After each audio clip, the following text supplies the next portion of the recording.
Hey everybody, Doug here from 2 Plus Tough, and welcome to a While You're Reforging. It's been a little bit since I did one of these shows. If you're new to the channel, first of all, welcome. Basically, the way that these shows work is most of the week I do like a pre-recorded kind of content thing. I work on notes throughout the week and come up with scripts and make pre-recorded videos. But every once in a while I like to just do a live stream just to hang out with people. I haven't done it the last few Fridays because I've been getting Path to Glory games in, but that's going to cool off a little bit until new scenario packs drop. And if you want to learn more about that, you can go check out my Path to Glory series. But we're back at it, and I got a fancy new light box to paint in, and we're going to be painting something a little bit different today. I actually have here some super mutants from Fallout Wasteland Warfare, and a few other models that we'll start digging into because I'm just excited about games right now, you know?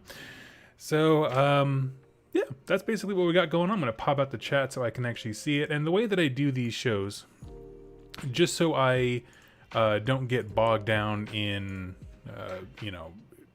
interrupting my thoughts to answer questions, that kind of stuff. Basically what I do is I have a few segments that I want to walk through, and in between those segments, I ask you what you guys are working on and doing and that kind of thing. So, always kicking it off with hobby progress. I'll tell you what, let's go to that downward cam here. Maybe. Let's see. Hold on a second. There we go. Ta-da! Fancy light box. I'm still getting the camera mount adjusted. It worked well for my bone splitter painting tutorials, but with this camera, the webcam versus the DSLR, it's a little bit of a rougher situation. So as far as what you can see in front of you, we got a whole bunch of stuff that I've primed up. It's finally been good enough weather to prime stuff in. And of course, yes, I do have my super mutants here. I'm not done with them. I have a lot of rust effects and stuff like that to add to their armor. I am keeping the skin pretty simple though. This is just Plaguebearer flesh with a few thinned out Agrax Earthshade washes. So those are all good to go. Well, they're started at least. And over on the painting desk, I got a whole bunch of primed models because I really enjoy doing those painting tutorials where they're just a minute to teach you how to do a single thing. I like that quite a bit. So this is what I am looking at now. I see Jamie in the chat. Hey, buddy. Hey. So I'll be getting back to these later because the reason I have gone crazy with Fallout stuff, as I said before, a local group was going to play Stargrave. And I was like, I could use my Necromunda models, but I've been looking for an excuse to go out and get some Wasteland Warfare stuff. It's a game system that has a very elaborate, is the word I'm going to use, single player mode. And so it's something I wanted to be a part of. I wanted to try. And so, yeah, I'm painting these guys up. That's what the board during my last stream. We were working on that together. That went really well. And so I'm just having fun. So that's kind of the idea here. As far as other stuff I painted, I did a lot of like rebasing and that kind of thing. All the painting progress I've done, I mentioned on the Path to Glory thing. Once this set's done, I really need to start cranking into some conquest things, like real bad. It's just I have to build it all because it's all Dweghome. And so it's like, I am not ready to have build mode yet, basically is where I'm at. So that's where I am with hobby progress. Let me open it up to y'all. If you guys have been working on anything, or if you're painting something now, let me know what you're working on. I'd love that kind of stuff. I'm a sucker for it. In the meantime, let me think. I want to do some rust effects. So let's get some typhus corrosion. Let's see, where did I put it? I have a little like shelf space for like special effects paints, but I lose them every single time.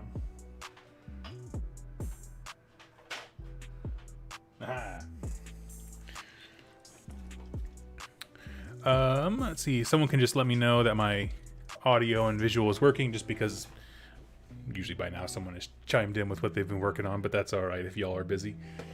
Let me grab that and a brush I don't mind ruining. Actually, that's this brush right here. It's got some crap all gunked up at the top, which makes it perfect for typhus corrosion. Hellboy, what's up? Hey. We're just hanging out, doing a little bit of painting. Working a charm. Thank you so much, buddy. Okay, let's see. We're gonna move into, what do I usually do? Hobby progress. Oh, games played. Typing slowly here. Thank you so much. As far as games played goes, had quite a bit going on actually. Now that I think about it, sorry, I can turn this light out. Had quite a bit going on where, let's see, I've played. I sat in for a game of Stargrave. Took that picture and put it online. It looks really cool.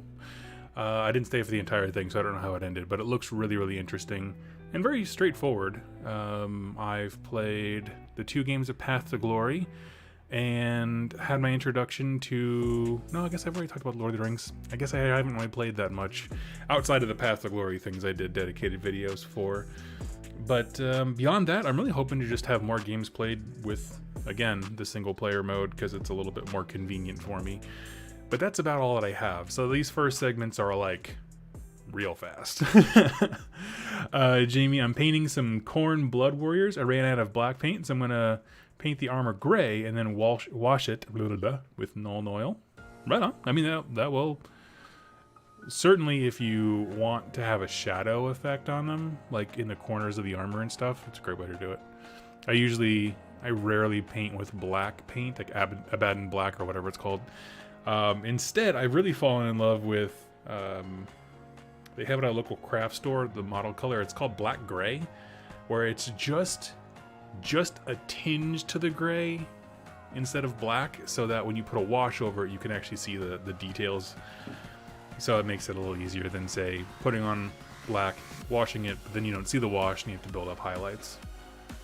But right on. Sean, I can't finish anything without starting something else, so I'm currently painting my Varg Skier, Virkros Bloodborne, 2 Necromancers, and a Zombie Dragon, and the Sepulchral Guard. Sepulchral Guard.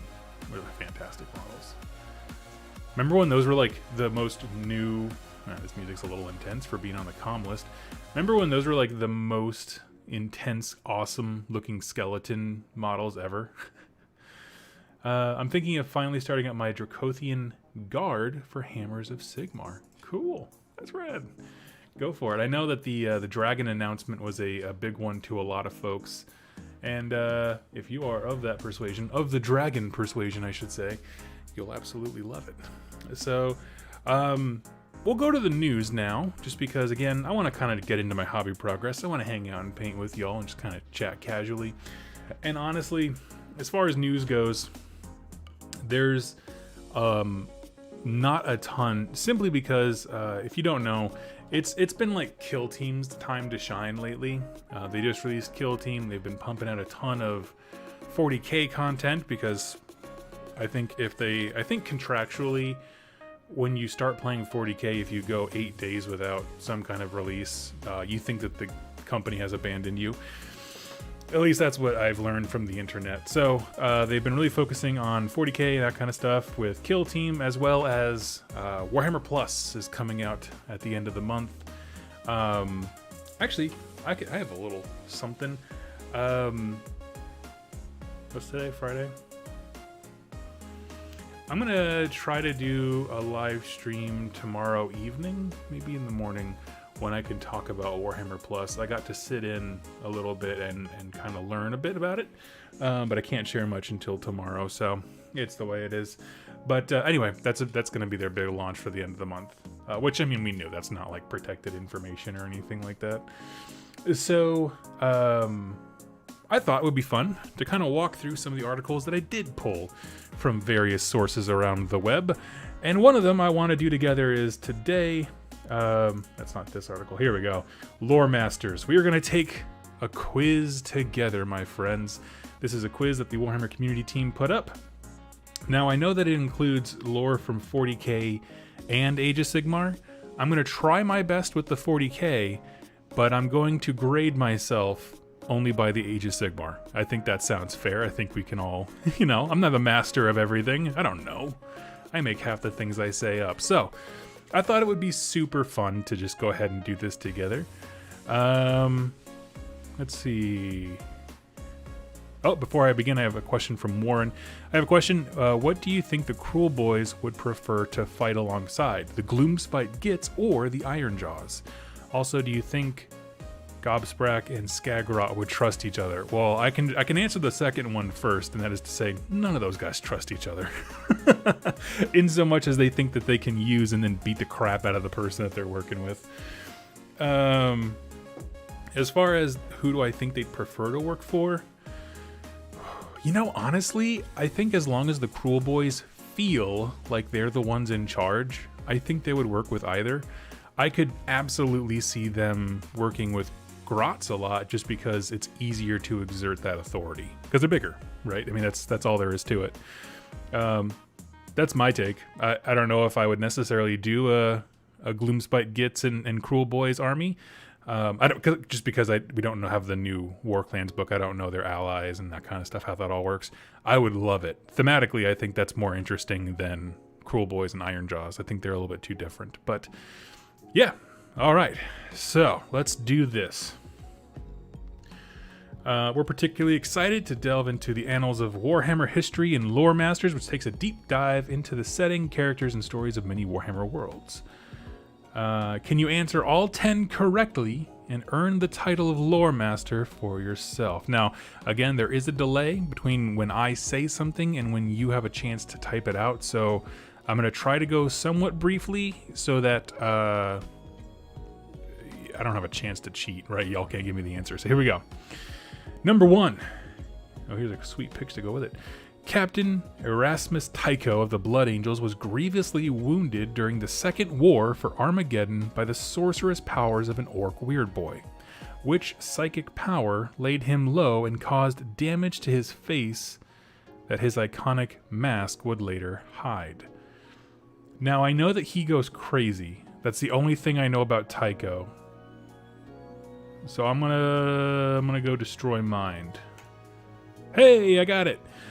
The event that was a 100% guess. That kind of like having a kernel of partial knowledge and then seeing it through. That's what got me through high school. You guys are this is a master course in how Doug thinks.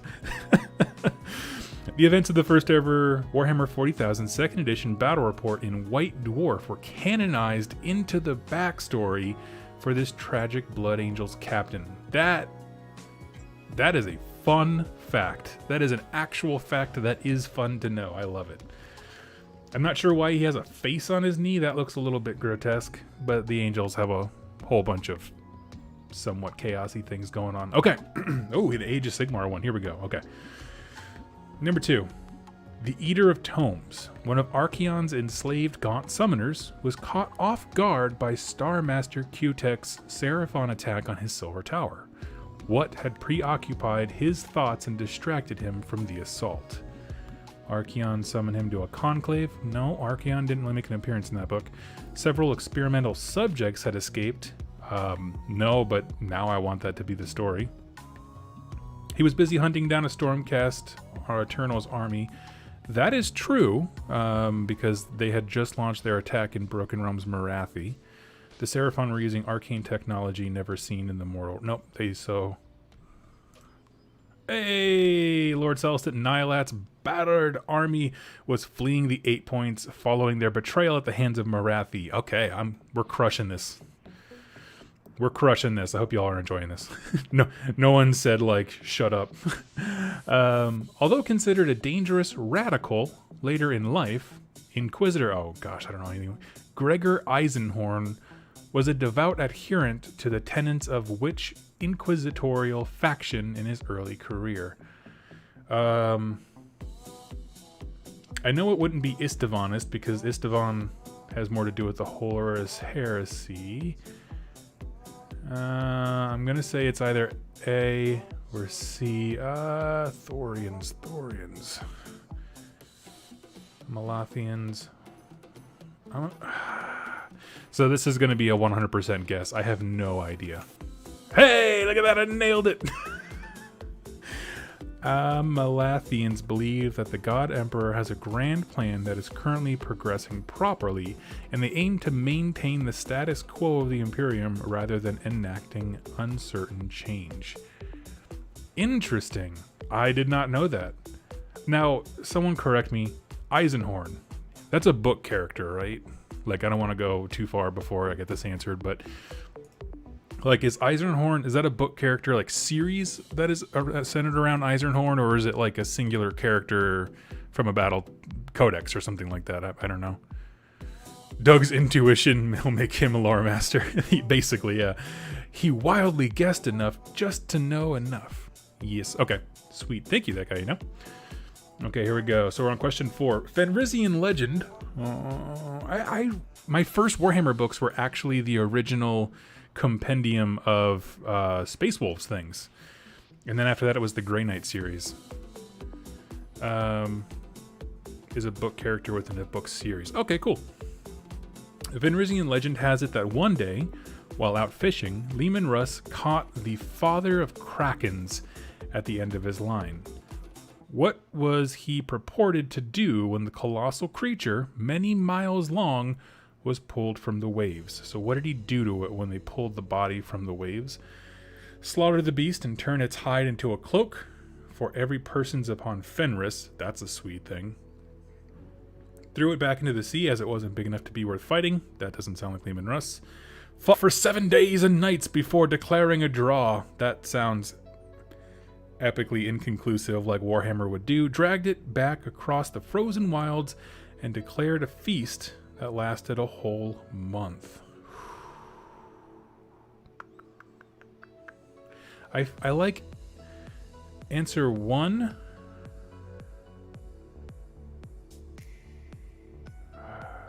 1, 3, and 4.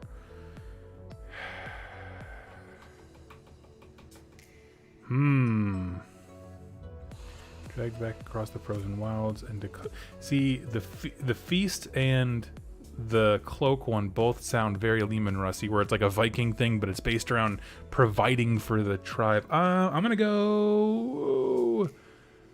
gonna say he fed everybody. Damn. Threw it back into the sea as it wasn't big enough to be worth fighting. Are you kidding me? The many miles long Kraken? What a bunch of garbage. Okay, so that's our first wrong one. So we're 3 and 1. That's all right. Even though the father of Krakens was said in myths of Fenris to have tentacles so long they encircled the world, it was no match for the Wolf King. This is one of the few I guessed right. Easy excuse. Oh, I threw it back. Yeah, I guess. The Kharadron overlords thrive on ingenuity, though not all of their kind are keen to discard their past. Which of their major skyports is most concerned with maintaining traditional ways of their land-based Duarden ancestors? I believe that is going to be Thring. Barak Thring. Hey, I got it. Although still beholden to the Kharadron Code, the Duarden of Barak Thring shun many of their fellows' advancements and maintain a sizable contingent of dispossessed forces. Nice. They should absolutely get, coalition rules. We're perfect score for any AOS content, though, because they only had 2 questions about it. Okay. The infamous Tau General Commander Farsight leads a group of elite commanders and confidants known as the Eight. How many living members of the Fire Caste are present in the team? How many living... So living members is one filter, and then of the Fire Caste. Now, I do not know a dang thing about Tau legend lore background, so I know that the castes are like, the Fire Caste is their warriors. So how many living warriors are in his 8? Well, I mean, I imagine they're all alive, otherwise he'd replace them. So we're going to go for another random draw here, and I'm going to go 5. Nope, 6. Okay. Shasvre Obrotai was originally a Fire Caste battlesuit pilot, but his current incarnation is as an AI engram of the now deceased warrior. Additionally, the 8's Riptide battlesuit is piloted by Ovesa and an old Earth Caste ally given an honorary rank. Nice. Okay.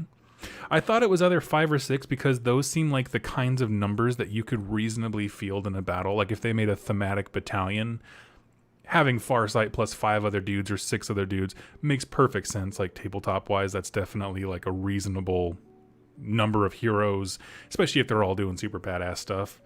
So that's why I chose that. But Right on. I feel glad I didn't just go for 8 because they mentioned there's 8 of them. That's my only caveat to that. Okay. Let's see.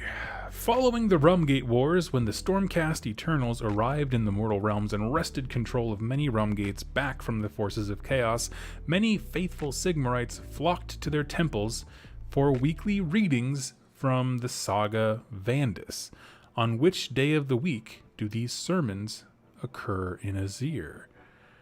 Ooh, I believe... See, I'm going by the ones that I've heard mentioned. I've heard Comet's Day mentioned, but that's the only one that I recognize. Sigmar's Day, that sounds... Hey, I got it! Okay, I mean, I was going to say Star's Day or Moon's Day would be another good example. The Saga of Vandus tells the tale of Vandus Hammerhand's campaign across Akshi and the reclamation of Galmaraz from the realm of Chaman. Okay. Sigmar seems pretty egotistic. Numerous cities and a day. Exactly, yeah. Okay. Imperial Knight Houses pilot mighty war machines into battle, dwarfing the tanks of their allies. Legend has it that before the STC blueprint for the Questoris pattern Knight was discovered, one notable house hunted the winged drakes of their homeworld on horseback. Which was it? Hunted Drakes. Hunted Drakes. I wouldn't say... I don't think House Terran. Maybe House Griffith. Cadmus. I don't think Morton either. I'm gonna go... I don't really know anything about these. Hey, look at that. I just put Griffith because I figured that the Griffin riders would hunt monstrous beasts. Like, it had that same kind of like medieval folklore about it. Their homeworld, Dragon's End, oh, that's ominous, was named after the scaled monsters that occupied the high peaks. Okay. Before the Unification Wars brought Terra together under the Emperor of Mankind's banner, it was divided amongst many nations of techno-barbarians. Which of the following was not one of the nations of Old Terra? Okay. Germany, Auriok, Albion.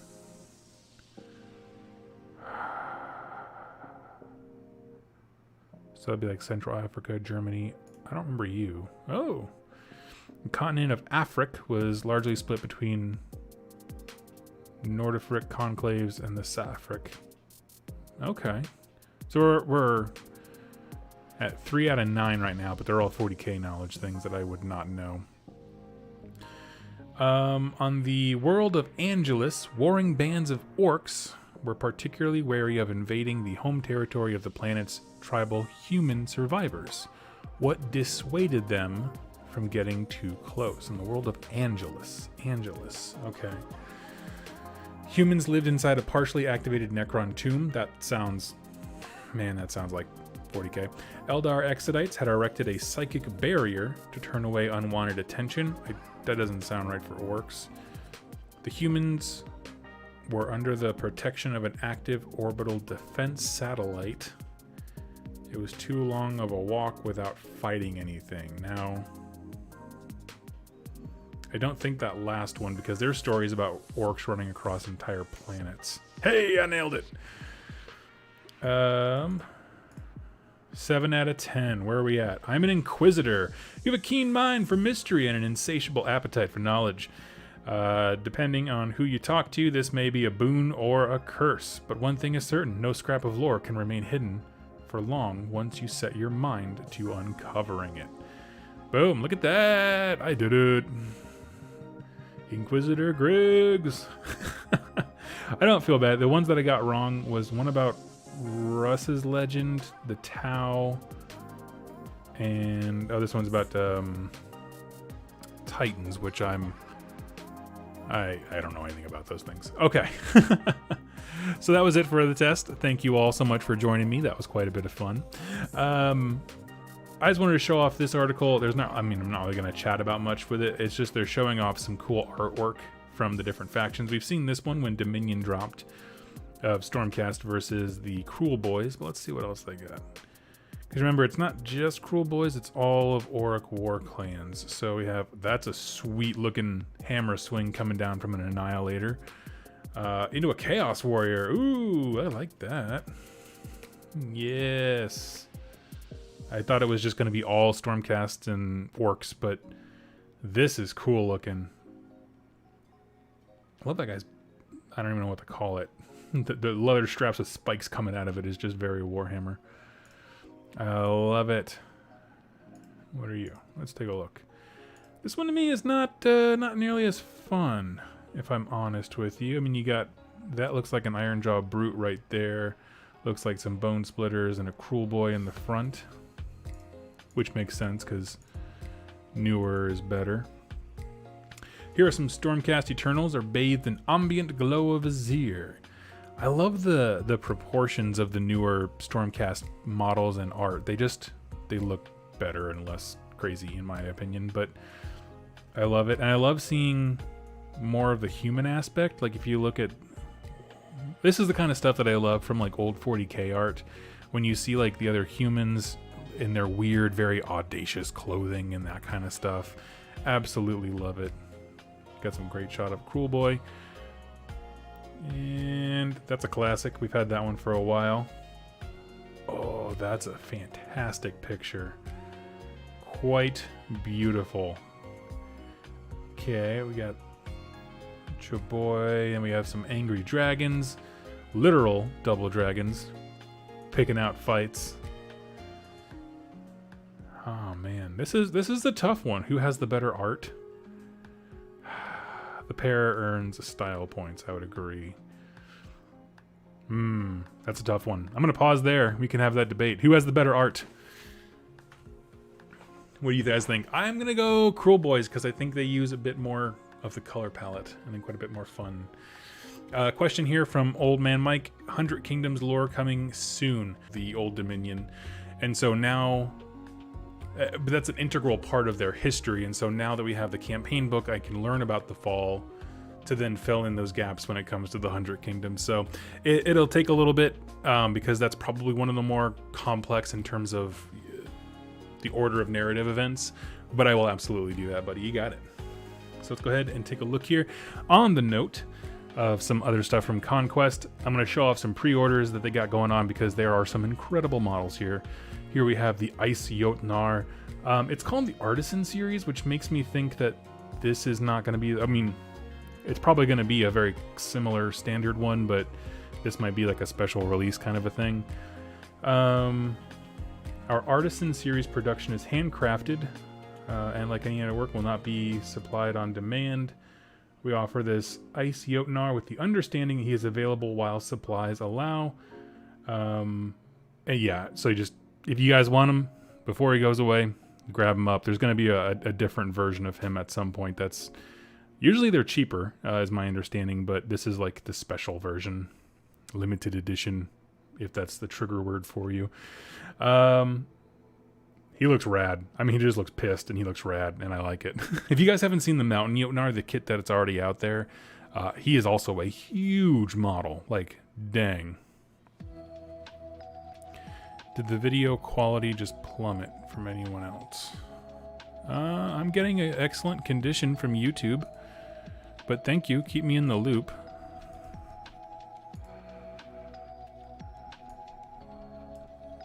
Stormcast have the better cover, but I really think the other pieces for the Cruel Boys look great, especially Gobsprak swooping down. Yeah, he's pretty cool. Anyway, so we have the Ice Jotnar. I just wanted to show him off. I think he looks great. He looks way more imposing than the Mountain Jotnar, just because he doesn't have that wide frame.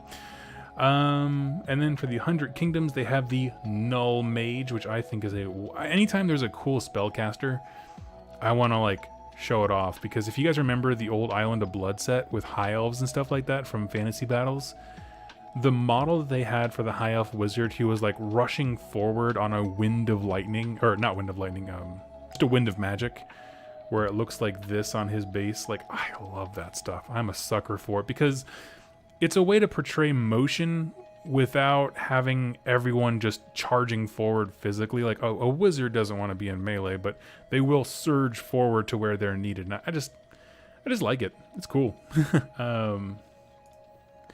And then there is the Dweghome Herald of Stone. We talked about him during my review of the faction and the Start Collecting box and all that kind of stuff. He essentially can make your guys just rocks. They don't move very fast, but if you have him as part of a regiment, which is their word for unit, basically they can get to an objective, slam that huge stone shield down, and they're basically immovable. Like, it takes an inordinate amount of work to remove a Dweghome shield wall that has Herald of Stone. So anyway, we got those guys. And then we have the Spire's Strix. Now, this is a model that I don't think I fully understand. Go ahead and mute that.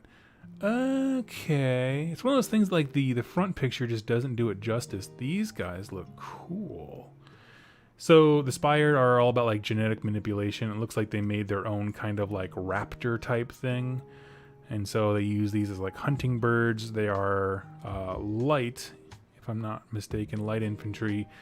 And yeah, light infantry, restricted light infantry. Okay. Right on. So yeah, this would be your little harassing scout unit. I'll be honest with you, I really hate using force-grown drones because I don't like dude spam. So these would be like a really great way to like throw some people up fast, claim some objectives and that kind of thing. And then for our last thing, I'm going to leave this here, but we'll come back and talk about this because today's main topic, we're going to be talking about solo play games. Now, miniature wargaming is really not a space of game design that is renowned for solo play stuff. A lot of it just requires another person. And part of that is because these games tend to be so complex. It's really hard to get an AI to think like a person and then do so in a way that is both easy to manage, but also like fun to follow. It can be a bit rough to get all of those kind of things lined up. I'm going to move down here to the downward cam, if you wouldn't mind. Let the camera adjust from the light of God. And so that's actually the main reason why I became very, very interested in this game. This is Fallout Wasteland Warfare. And essentially, the reason that this game really hooked my interest was because it is renowned for having quite a really cool single player mode. And I wanted to know what that was like, and so I wanted to kind of share a bit of it with you guys as well. And to give you a sense, I'm just going to say this, it's a lot. Like, there's a lot to learn in this game. That being said, once you learn it, I think it'll go really, really smoothly. I've played a few practice rounds just to kind of get myself more comfortable with the system. They all went super well, super smoothly. As I talk about the complexity of the game, just keep in mind they do actually have a free companion app that does seriously like 60-70% of the work for you. And that's not a joke. It's pretty rad. Oh my gosh, it was almost 2 years ago now. I put up a video called Lonesome Road, which is a format for Warcry where you can basically have an AI take over one of your opponent, or act as your opponent, I should say. And that thing was received very, very well. A lot of folks had some great things to say about it, some great input on improving it. But it was hard. Like, it was hard to design, like, what would this look like if there wasn't a player in the back, you know, making conscious decisions to go for an objective or not go for an objective or whatever it might be. So, first of all, like, any game designer who's, like, confident about their AI system, I don't know. I was not confident at all about mine when I set it to launch, and so if you're like, oh, this is a strong point of this, let's see what they did. And so I picked it up because I was looking for models. And I don't regret it because the game system is actually super fun. Let's see.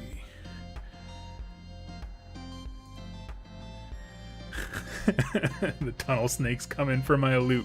Exactly right. That's Jeremy, local player. What's up, Jeremy? So yeah, I don't know. I'm very excited about it. So to kind of chat about, let me turn the music down here.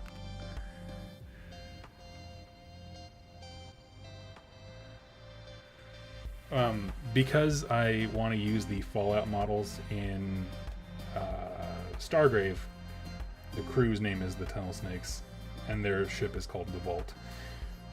Just in case they wanted to know about that. So, talking about the actual rules and that kind of stuff, I wanted to just kind of briefly go over how Fallout Wasteland Warfare works, because I built a board for it, and there's a lot of people in that stream asking questions.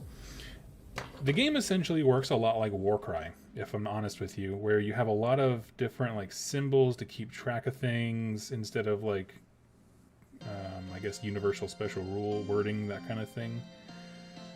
But once you learn the language of like how they communicate with the symbols and stuff, it becomes an extremely simple game because, or sorry, communicate with symbols, it becomes simple. Because at a certain point, the battle, it looks like very overwhelming at first, and then when you start breaking down what everything does, it's like, oh, this is actually like nothing. This is a cakewalk compared to some Warhammer interactions. Man. But overall, it's a really cool game. Essentially, it works a lot like Mordheim, if you guys have seen that, where you have a scenario. Scenario is like, kill the opponent, the first one to collect 10 supplies, you know, where you have like a side game of, yeah, you're fighting an opponent warband, but in addition to that, you also have to worry about things like collecting stuff for your base and those kinds of things. Doug channeling his inner tunnel snakes, exactly. Butch is a dick. Can we just agree? Can we all just agree that Butch is a total tool? Anyway.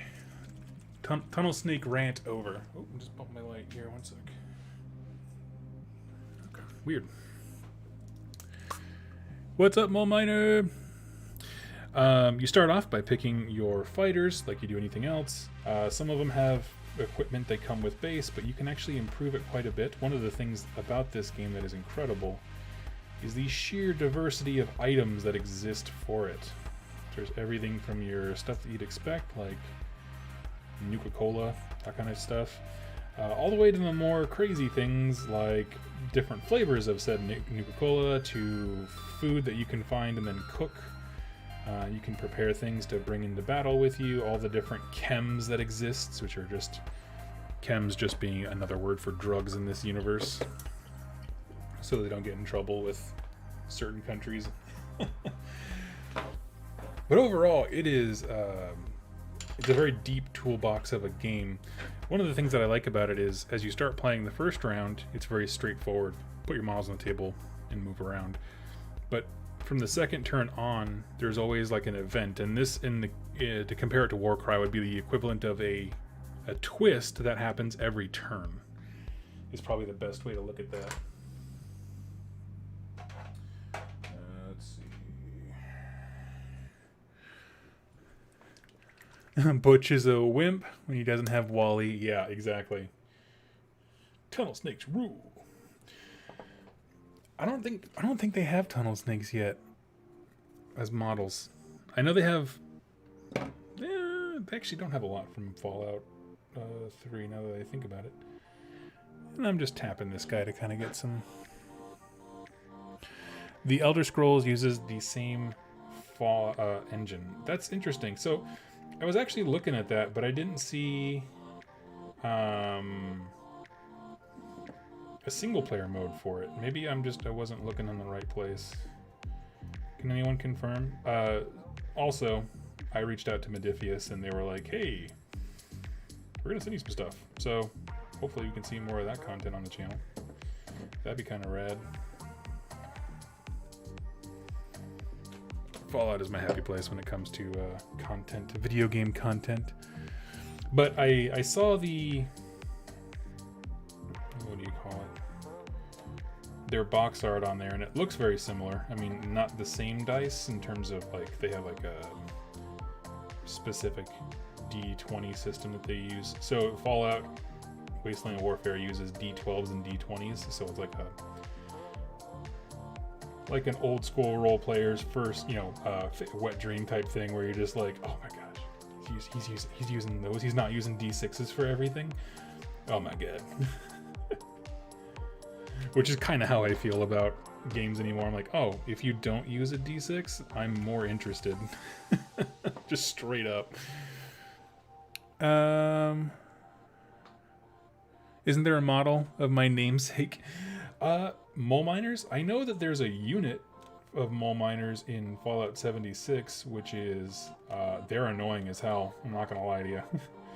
They're just bullet sponges. But I don't know if there's models for them yet. But I can check. Give me just a bit. I'm just applying a little bit of lighter color here, and then we're going to go in and just kind of fix some of the streets and that kind of thing.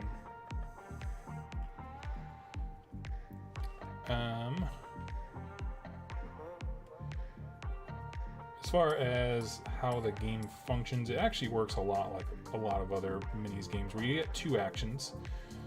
Some of the differences that are really interesting, though, are, aside from move and attack and that kind of thing, weapons have ranges. There's a long and a short range on every weapon profile. And of course, they're tied to how effective they are. Sniper rifles better at long range, shotguns better at close range, that kind of thing. Pistols only have one range. Ranges are not defined by measurements in terms of inches, but rather by the different measuring tools they give you. So like it'll say, its range is yellow. And you just grab the yellow measuring tool. It's everything in range from that. The only thing that I find confusing about the game is when it comes to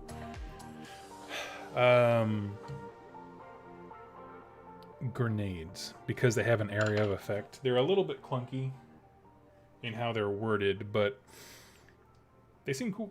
Let's see, let's grab some Mephiston Red. Sold. Throw a little splash of color at the bottom here. Mole miner, mole rat, head on a raider body. My personal go-to for solo play is the Patrick Todorov series of games, Exploit Zero and Night Watch. Super simple, very deep. Solid campaign and model agnostic. He's a novelist and makes games center around his narrative storytelling. Robert, I'm going to check that out. I've never heard of those things. So, Exploit Zero and Night Watch. Yeah, let me grab a pen.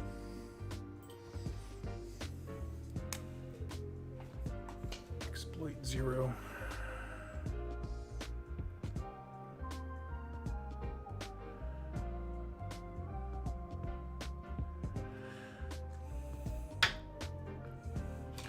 Dude, I'll check that out. That sounds cool. Also, I have this thing. We're going to experiment in real time here. I grabbed this pencil from a hobby store that's supposed to be like a rust pencil.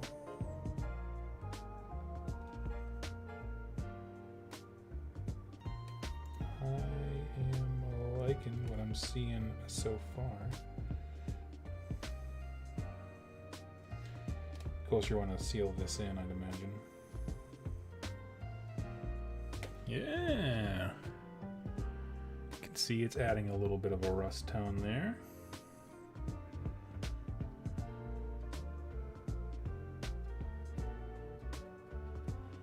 Nice. Okay, I'll take it.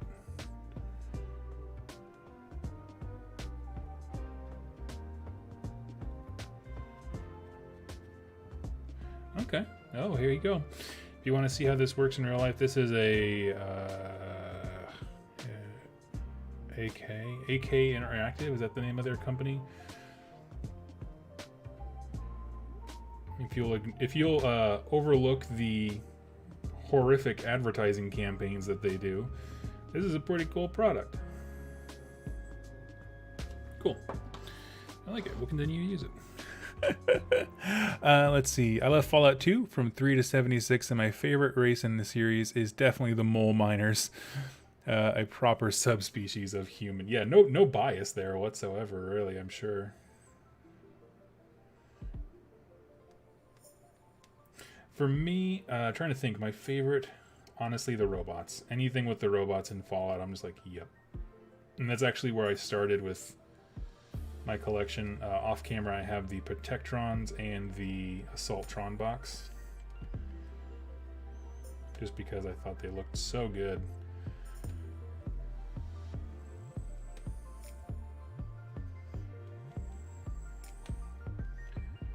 And this is just easy mode. I like this.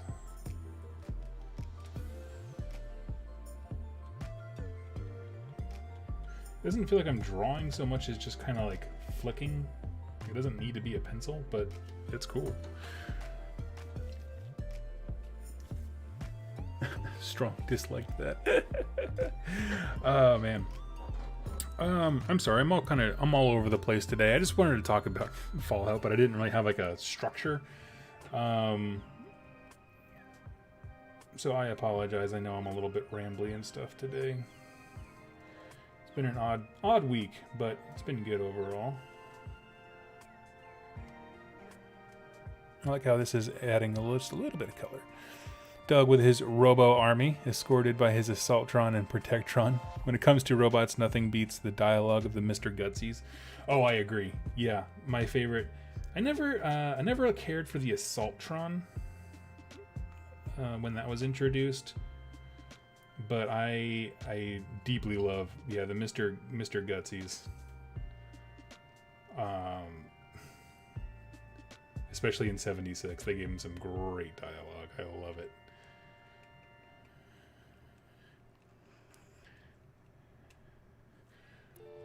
Oh man, I'm glad to know there's some Fallout fans out there, like in my little community, if you will.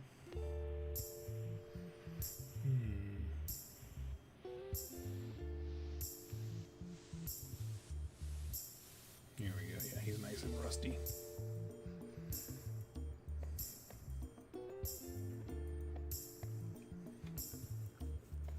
I love it.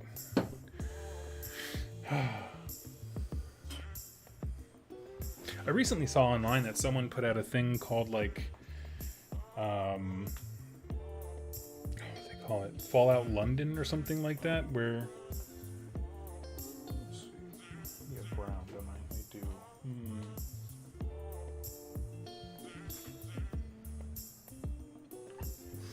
Just need a tiny bit of brown. Another live show. Can't wait to get home from work. Hey, Willie. We are just chilling. Just chilling and painting. They're actually...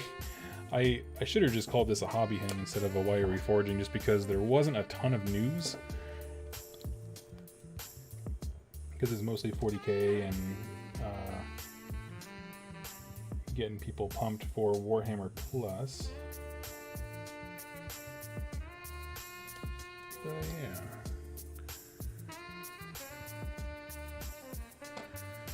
Oh, is that really all there is to the wood? Okay. Not as much wood to paint as I thought. That's okay. I'll take it. Well, when speaking of Fallout... Oh, wait, hold on a second. I love Fallout, though I still only played 4. Yeah, honestly, 3 and New Vegas are my favorite in terms of the aesthetic, where it's that free, open role-playing thing, but it's also a bit more realistic looking than what they did with 4, where it went to the more artistic side, which is cool. I mean, both of them are rad. But I actually started playing 3 again, actually, just the other day. Sorry, not 3. 4. I restarted 4. I haven't played 4 in like several years. And I forgot that when you are not leveled up in the beginning, it's not an easy game. Like, I've been playing a lot of 76 lately, so I was like, oh yeah, this will be super easy, and then I just kind of jumped in with a character, and I was like, oh, I'm not spec'd into anything. I'm gonna die. I just keep dying. I was like, oh yeah, I gotta actually like use my brain. Big brain energy. And then of course I'm like trying to like do a little bit more of a role playthrough than like just, you know, crushing the game. So I'm not doing a whole lot with characters or the main story. I'm basically just gonna run roughshod through the main story just to complete it and get all the companions that I want to run around with, but not so much for the purpose of actually like playing the game. I'm just gonna grab a tiny bit of this gray again and just clean up some of the.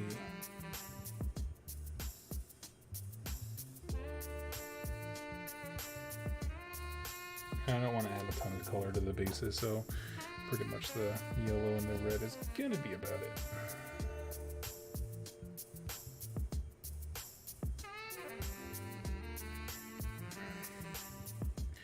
But the yellow and stuff matches my streets that we did for the map for these guys.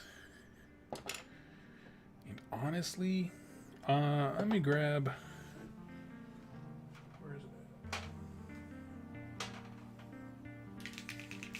Got a little bit of basilicum gray. I'm just gonna edge trace the highlights of all the cracks and stuff so they have a little bit of depth.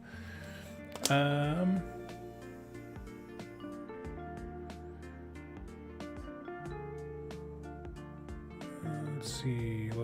Warhammer Willie. Hey Doug, did you ever play the Diablo series of games? The Remastered 2 is coming out soon. I have never played a Diablo game. The closest I've ever gotten to experiencing what it is to be a true Diablo fan was watching the Blizzard event where they showcased the mobile phone and asked everybody, don't you guys have phones? That's it. That's the closest I've been to ever being a Diablo fan.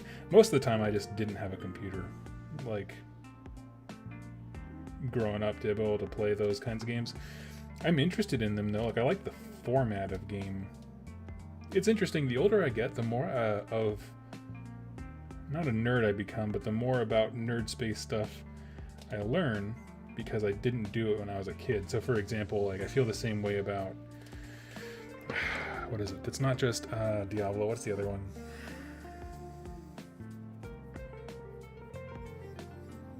I can't think of it right now. There's a bunch of older games that I'm now learning to play, and I'm like, oh, these are cool. Baldur's Gate. Been playing a lot of Baldur's Gate lately.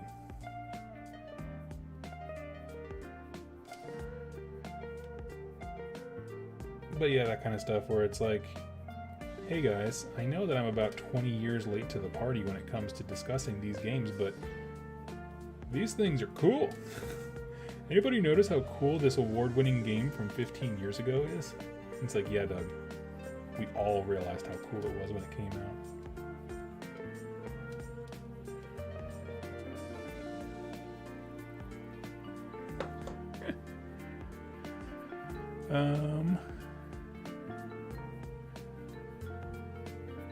Let's see. Keep losing my place in the chat. When speaking of Fallout robots, don't forget to mention the biggest boys, Liberty Prime. Yeah, Liberty Prime exists in this game as well, and he is... If you guys haven't played Fallout 76, like, you know, it's its own kind of game. If you don't like it, that's totally fine. But there is Liberty Prime themed power armor, and every time you hop into it, it says dialogue, like, from Liberty Prime, and it is just hilarious.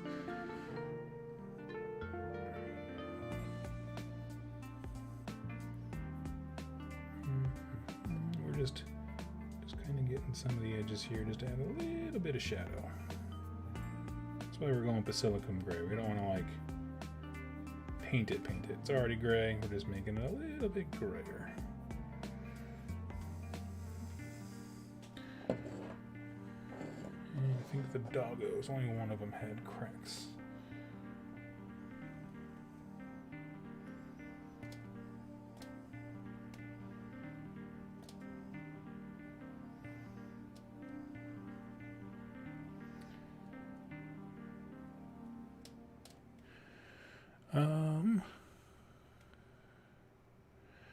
Zone Raiders 2 has an awesome solo player mode, high sci-fi version. Okay, let me write that one too. Zone Raiders.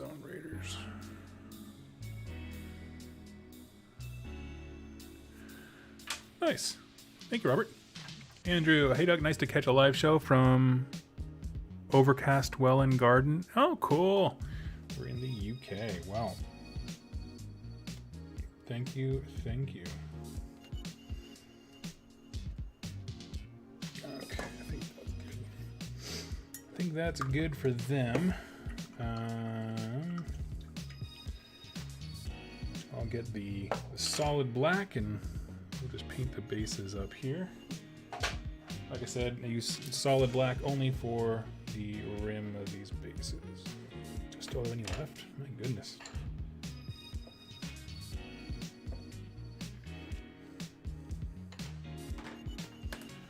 I'm gonna put these guys once I got them painted.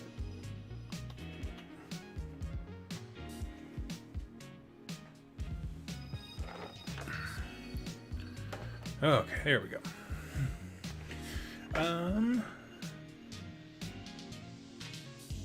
All hail Fisto.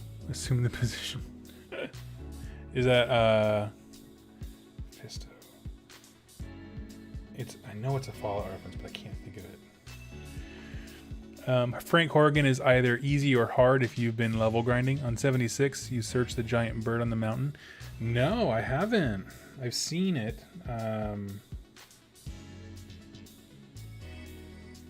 But I haven't done anything with, like I saw like from a distance. I was like, ooh, cool, took a picture. If any of you guys play 76 on PC, you can reach out to me. My name's D. Griggs. I will say that is one of those games that is wildly different depending on if you play with people you know versus you don't.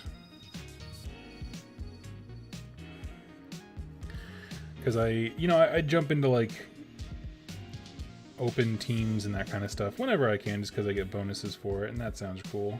But there's some rough characters. I mean, like any video game community, or just any community in general. Actually, let me broaden that up. You always have a few folks that you're like, why are you doing this to me? Fisto's from Fallout New Vegas. Yes. The main character that I remember from New Vegas bringing me so much joy is, oh, that's right, he was the Protectron in the saloon. Is Raul. If you don't know, Raul is a character. He's like straight up from Mexico, and he just kind of sauntered his way to New Vegas. And if you take him as a companion and you do his quests, he can don like a full-blown like mariachi. Looks like how does it look like? One of the Three Amigos. Like that full, just over-the-top dress kind of armor. And I love that stuff. It's a good combination of wacky and dangerous. Because he's technically like a cowboy. Like he's like just a crazy guy, but super fun.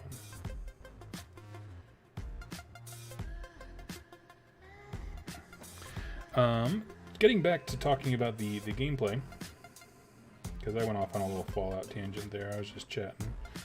One of the things that's great about it is there are two ways to decide what you're doing in a given game. There are, of course, scenarios, which are things like capture the objective, stop your opponent from getting across the board, that kind of stuff. But on the other side, you can also take what are just called quests, which is to say that, hey, during your next game, do this thing and you advance a story. And it can be your own personal story. Some quests are one game, some are multiple. They can kind of be whatever. And I eat that stuff up. Let's see here. We got 2 settlers, dog meat, lone survivor. We got the 2 Protectrons and 1 Assaultron are going to be a part of my Stargrave crew. And 1, 2, 3, 4, 5, 6, 7. Oh, wait, that's right. So these 2 are also there. So here we have a Brotherhood Initiate in power armor and 2 Protectrons and Assaultron, 2 Settlers. This guy's called a free tech. I don't know much about that. But yeah, let's get to it. So let's bust out some skin here.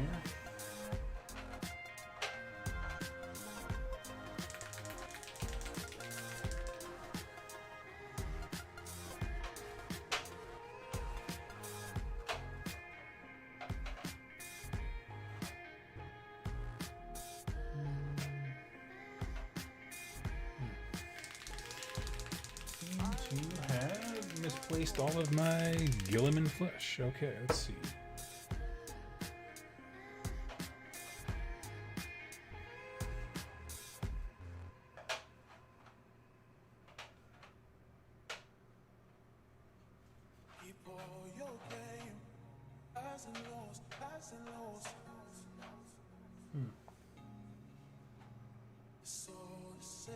Okay, I'll have to search that one out later. Hey, Doug, I came in when you said dog meat. Yes, dog meat is the best character.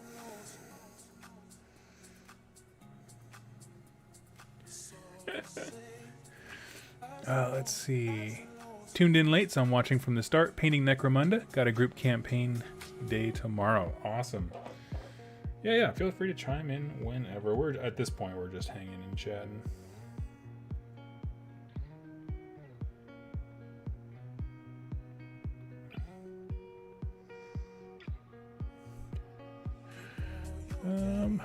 My favorite companion would be a tie between Piper and Valentine. I'd have to agree with you. I really like having Piper, mostly for the dialogue, and I think her story is really cool. Kind of the same for Nick. Like when you play Far Harbor, Nick is just the most interesting companion, without question. Okay, I haven't started that one yet, but yeah.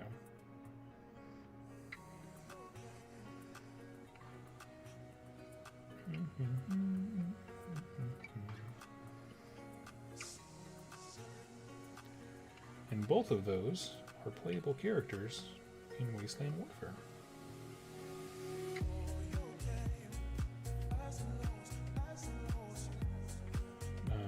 Piper's actually super interesting. So one of the mechanics of the game, as you are moving, after you finished a move, you can basically, if you have a perception range, everybody does, and so if you move close enough to where there are tokens or items within your perception range, you can actually search for them. But her perception is like insane. Like she can like just spot crap quite a ways away and just use that to be like, hey, now we're gonna search stuff across the field. Okay, it helps us prioritize like what direction you're headed.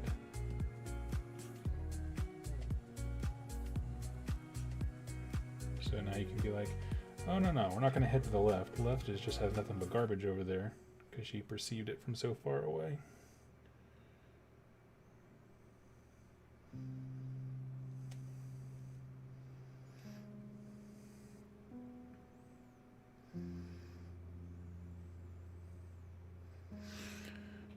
Painting up some, let's see. Order Chaos Lord on Manicore last week. Hope it comes soon. Nice. I need to order one of those as well. I have the Chaos Sorcerer Lord. I will say about the Sorcerer Lord, so when he doesn't have any buffs on him, he fights like he is fighting with a pool noodle. Like, for real, he's terrible. But the minute you do any kind of buffing to him, he becomes a nightmare. The last Path to Glory game I played, I did is it like heroic stand, or whatever the heroic action is where your hero basically goes Super Saiyan for a round. I did that to him and then did all out attack. And the two of those combined with him, if he has any of his profile left, just nasty. Like, he does not function like any other wizard in the game. He can get up there and bruise something up, which I love. He's got multiple profiles that do multiple damage. I don't know. So my point in saying is, like, yeah, I can't imagine how nasty a Chaos Sorcerer, a Chaos Lord, who is more melee focused, could potentially be. He sounds absolutely terrifying.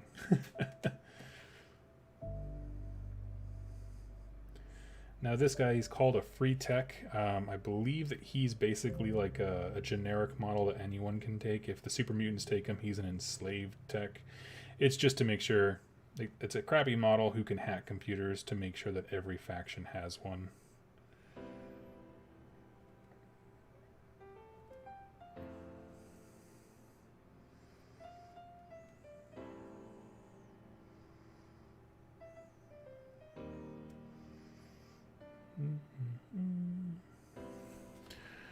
Let's see. I'm painting up some Flesh Eater Courts for my second AOS game on Sunday. Nice. I have a game tomorrow with a local gentleman. Should be a ton of fun. I think it's one of his first games as well.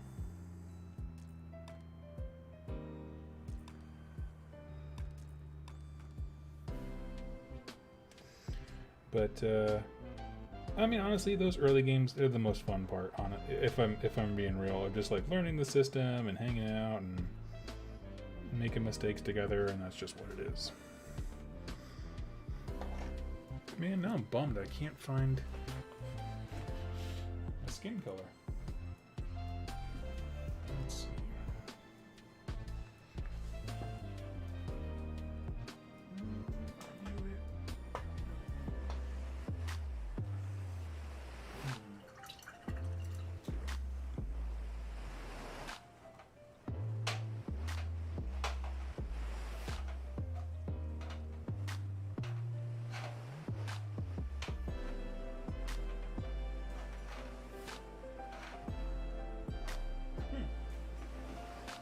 This is gonna drive me nuts.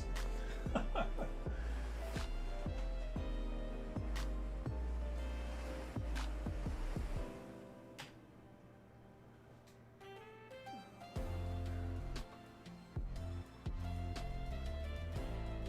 well. Gone but not forgotten. Doug's Gilliman Flesh bottle, apparently.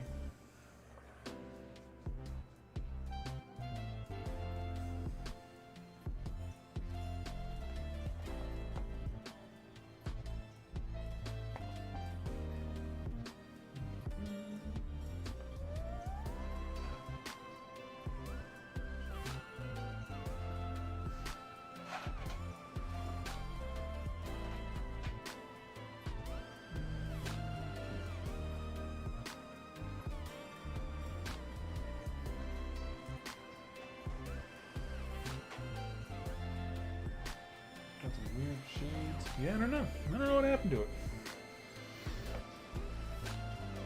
Snakebite leather. Watch, it's gonna be sitting right here in front of me this entire frickin' time. That's how it always goes, isn't it?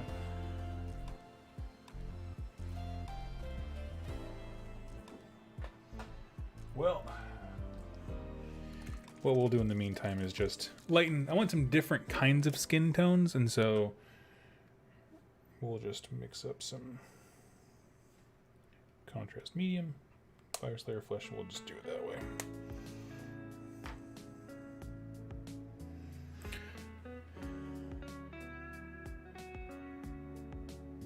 There we go. That makes it nice and at least a little more light.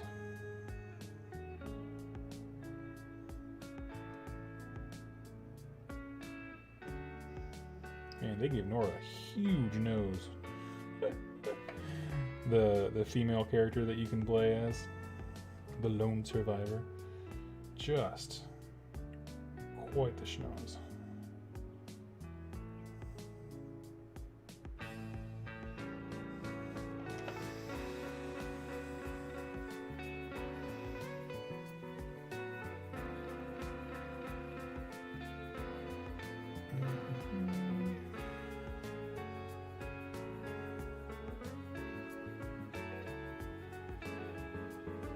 So tell me, Robert was in the chat earlier giving us a whole bunch of cool different ideas for solo play games. Would love to hear more if you have any more of them. And also, in your mind, what makes a good solo play game? I guess for me, it has to do with the AI. The way that it functions in Fallout Wasteland Warfare is every model that exists in the game, there's a free downloadable card for it that has basically an AI profile, what it does. And it's measured by how many wounds it suffered. And so you kind of roll a die, check to see how many wounds it suffered, and it'll kind of give you a sheet, like a grid of this is what it does, whether it attacks, it moves towards the objective, whatever that might be. All those kinds of things, all those options are there. And then it also has a little thing of whether it does those actions carefully or if it does them recklessly, which is an interesting thing to me, where it's like if it's careful, it'll like try to hug terrain and probably pretty much get the most bonuses that it can. Whereas if it is reckless, it goes straight towards whatever it's headed towards, you know, I mean, in terms of like defense and stuff. It does not care. And so with that, in terms of, you know, determining what their result is and then being able to make them either act crazy or act level-headed, allows them to basically shape how these different characters are personality-wise. I think that's cool. So I can give you an example here, one sec. But anyway, the reason I bring that up is because when I was doing the AI system for Warcry, for the Lonesome Road, it was a huge pain to come up with wording to articulate, like, this is what this unit needs to be doing. It was just really annoying, you know what I mean? Like, to determine, hey, is he going to rush towards the nearest thing? Well, if he has a gun, how does that work? That kind of stuff is always a pain.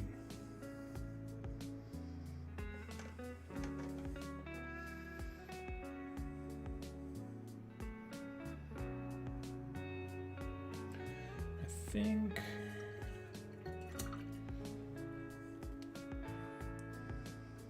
I want to do this. I think I give her some cool looking pants, and we'll paint her jacket in a traditional way.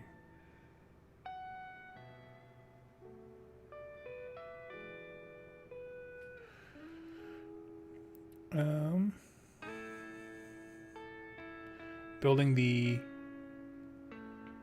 Pelennor Fields box. Nice. Yeah, Jeremy, who was in the chat earlier, not sure if he's still there, but gave me a little bit of a demo when it comes to Lord of the Rings. Cool stuff. Waiting on the end of the month to be able to pick up my first models. I'm going dwarfs, I think. I think that sounds real cool.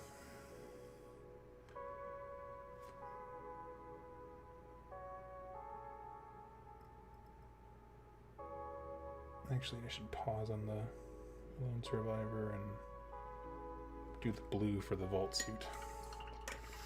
That would make the most sense. Have you ever heard of the game called Legends of Signum, The Battle for Valor? I have not. There's another one called Legends of Atmos that I've just recently learned about that is very cool looking. A little bit more, I'm going to say, on the competitive side of things than I'm used to, but still cool looking. But no, I've never heard of that one. What do you like about it? Let's see. How do I want to paint these dudes? Let's get the vault suit out of the way. Let's do that. Which dwarfs? Iron Hills or Misty Mountains? So here, okay. I'm just gonna throw it out there. I'm not a big Lord of the Rings guy. I apologize if some hopes and dreams were shattered there. As far as what I want them to be, my favorite scene with dwarves. Actually, I'm gonna pull up a picture of the vault suit so I can see what this looks like. My favorite thing with the dwarves was always like when they go into the Moria mountains that have been they were abandoned, and then Gimli's like cousin or something came back in and reconquered them, and then those guys got wiped out.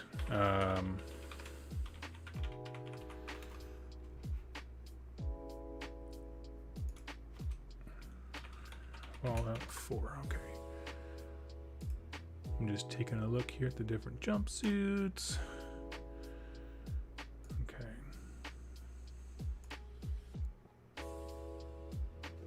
All right. I know what I must do now.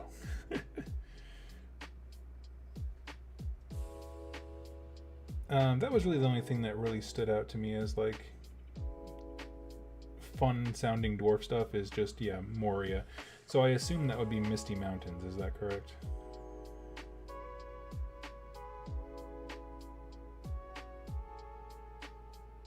Oh, I forgot I moved the chat.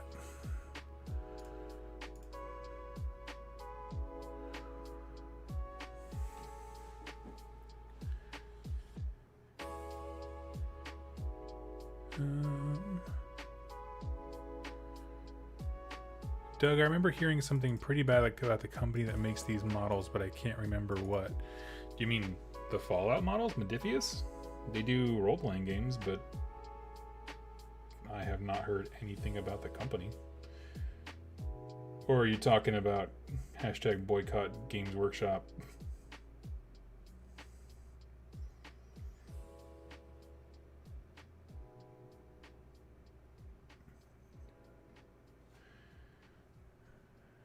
I like Haradrim as well. Giant elephant for life. Yeah. That was a tough one. That was a real tough one to decide because, yeah, honestly, I just wanted a force where models have a little bit of diversity. You know, like Haradrim are cool because they have cavalry, they have foot soldiers, big monsters, that kind of thing. But I ultimately decided not to get the Haradrim just because I didn't want anything that was so complicated, you know? Have a joke. You know what a one-player game of D&D is? Writing a book. Oh, man. I guess that's true, isn't it? I never think of, like, role-playing games as telling a story together, but man, it really is. Like, it's hard for me to kind of visualize that in my head. But it is what you're doing.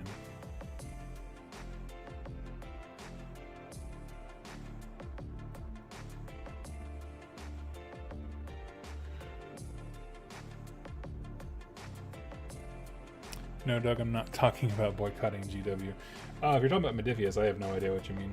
I honestly haven't heard a whole lot about them, like, period.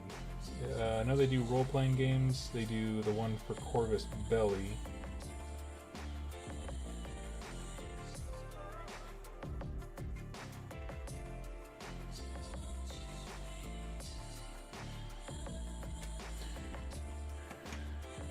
Isengard for life? Isengard. The only thing I know about Isengard is that they're taking the hobbits there.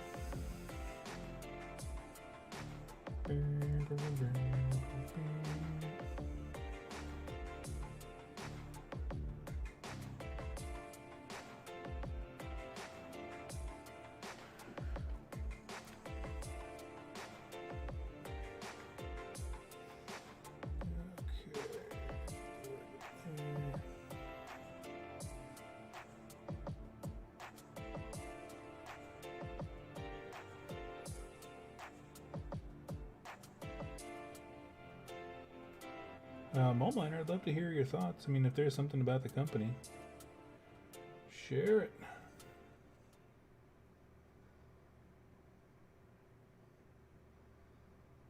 I do know there was something about AK Interactive. Like I had their rust painting brush earlier. They did this terrible PR stunt of trying to release a new book, and it ended up just offending so many people.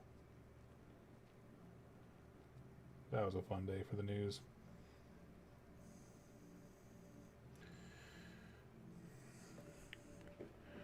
On storytelling, during a 2-year-long campaign, real lifetime, the group had their pet Salad, die after a year, full on crying from the group. Oh man.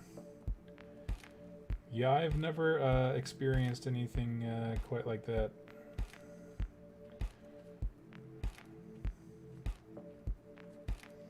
Certainly not where someone's crying over it, but I mean, I don't. That sounded very demeaning. I'm not meaning to be demeaning, but I've never had a game experience where it became attached to something like that.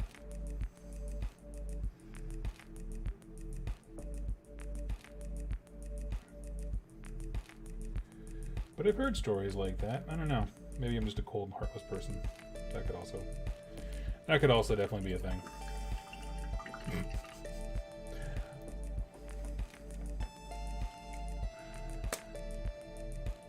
I genuinely can't remember. I was hoping someone else in the chat would know. Oh, I don't. Not with them specifically.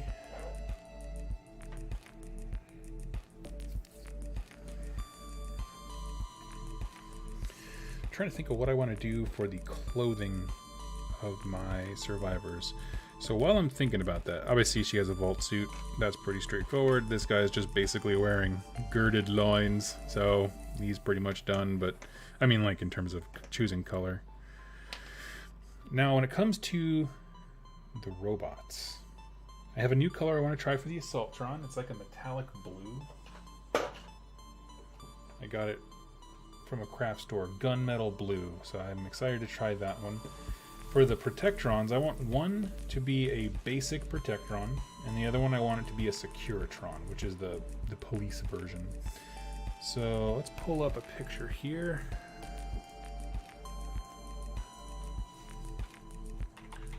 Fallout 4 Protectron.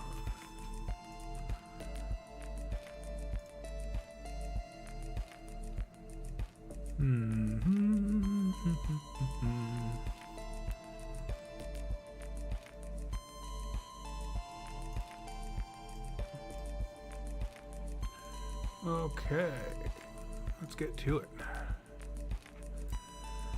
2+ stuff. The AI in the Todorov games is my favorite. He basically says they attack you and won't stop attacking you until you are dead. Use common sense to tell a tale. Yes, so that's the thing. So when I wrote did the Lonesome Road stuff, somebody was like, this is really easy to game. It's like, of course it is. Like, what are you talking about? Of course it's easy to game. It's not meant to be this crazy system. Like, what are you talking about?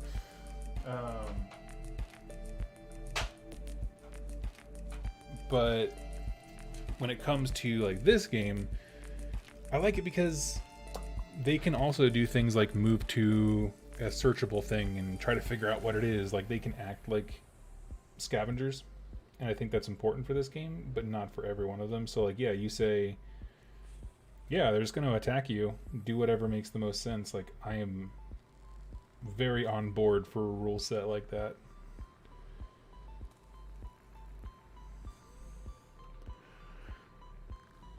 You know, it's like, hey, what does the computer do? I don't know. What would the computer do?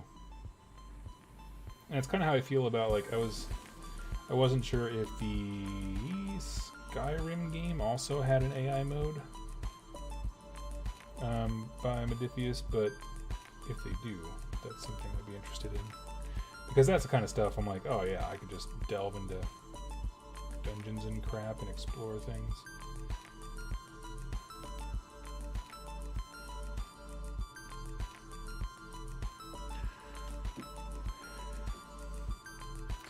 So Doug, what are these, let's see, what are the, I've played Hardwired. The party's going to get swarmed by security forces, stressful but fun.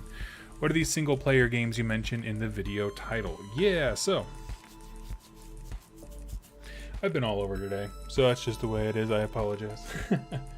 But as far as what I mentioned in the title, basically I wanted to talk about single player modes and how we achieve them. So we've already saw one in the comments from Robert, who was like, you know, I like the simple ones where it's just the computer activates, attack and or do whatever makes sense. Like, that to me is a completely reasonable computer system. For some folks, not as much. They want to have the computer be quote unquote programmed to do specific things, and that's where systems like Fallout Wasteland Warfare, which is kind of the inspiration for today's topic. It's a game that doesn't have a huge following, but the folks that I've seen who play it love it specifically for its one-player mode. And it goes a different route than what Robert was talking about. Like, instead of just saying, you know, here's the mission, go ahead and y'all figure out what the computer needs to do.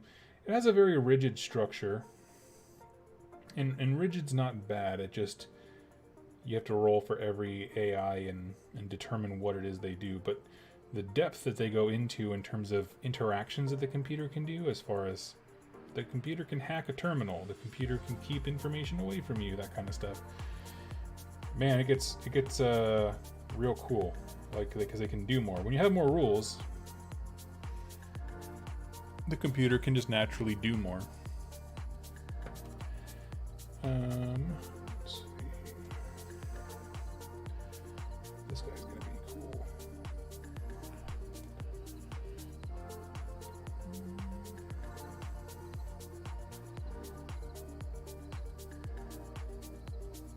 Sorry about this, I'm getting a little ahead of myself.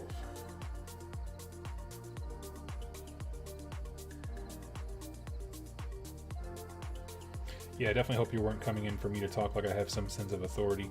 All I know is the experience that I had trying to write the Lonesome Road campaign for Warcry, which is a dead simple game. It was a huge pain in the butt. Somebody asked me later on, I was like, oh cool, when are you writing your own rule system? I was like, never, this sucked. I'm bad at it. I mean, it worked. It was a very fun, functional game. It just wasn't, you know, I don't know. It didn't create a lot of the moments I was looking for.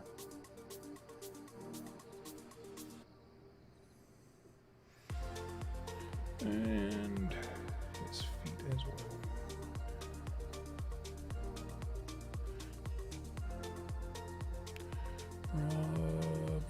Dan Roberts. I've played okay, so what is Haywired?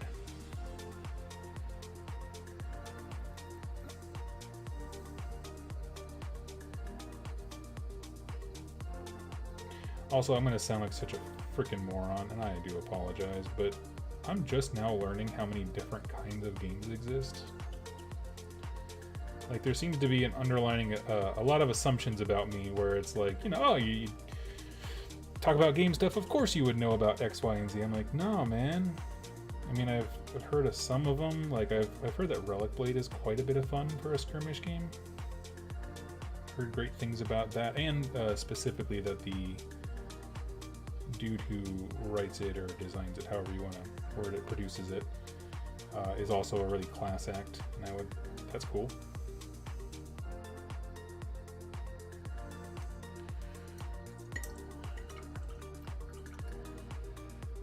Okay, so we got the deepest bits done. Haywired is the old name for, okay, cool. So I got that written down. Okay, nice. The mission system for the Todorov games is you write your own. All of the rules for the missions. Night Watch, Gothic Fantasy has some missions, but you encourage you to write your own. I like that, but let me ask you this. Do they give you a good toolbox for creating interesting missions? Because I can easily see it going the route of just go over there, just grab that thing. Like, they could be very, very simple to the point of dull, but if they go out of their way to create cool things, I'm on board.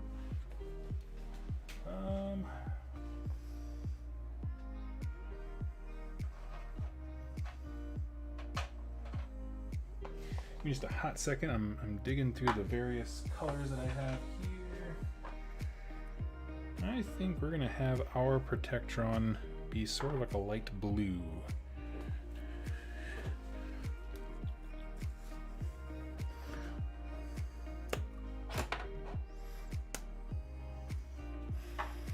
Do to a few thin coats of rust gray.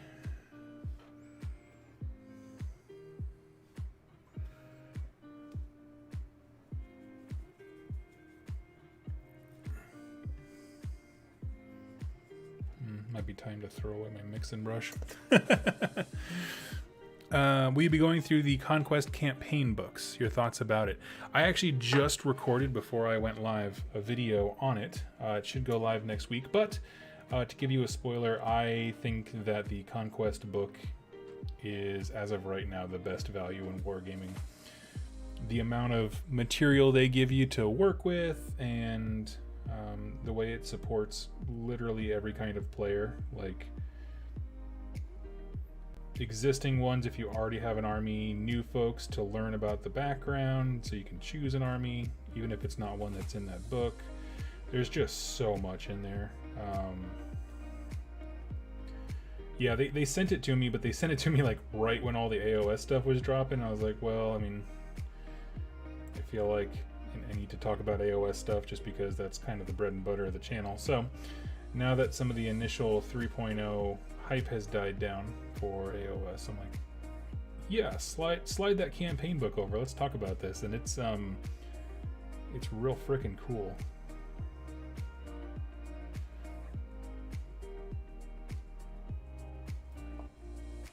If you aren't familiar with Conquest, essentially they put out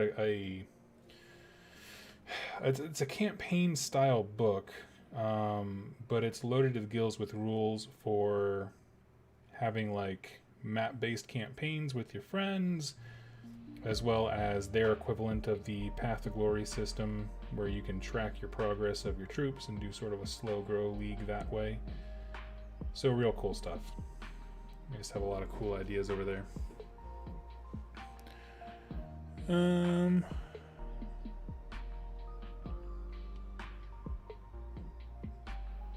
geez.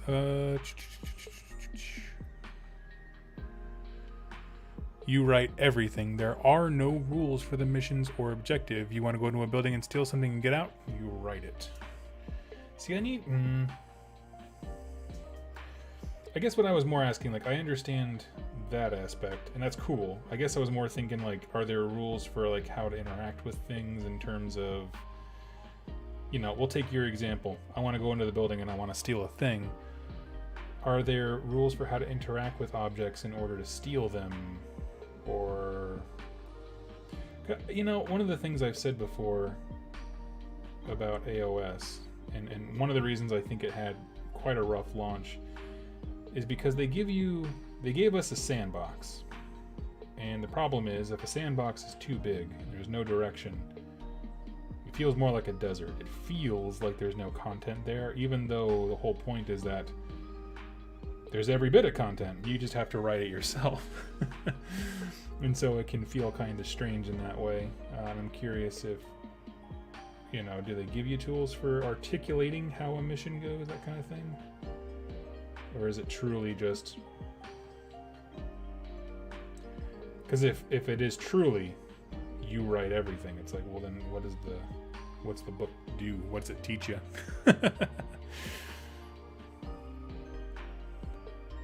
Doug, I've been looking into it, and I think I'd get away with a Dragon Ogre conversion at an event as long as it's solely made up of GW products. Yeah, I mean, I told you that before. Like, the most important thing is you just gotta ask the TO. I mean, that's the only way that you can rock up confident that there would be no issues.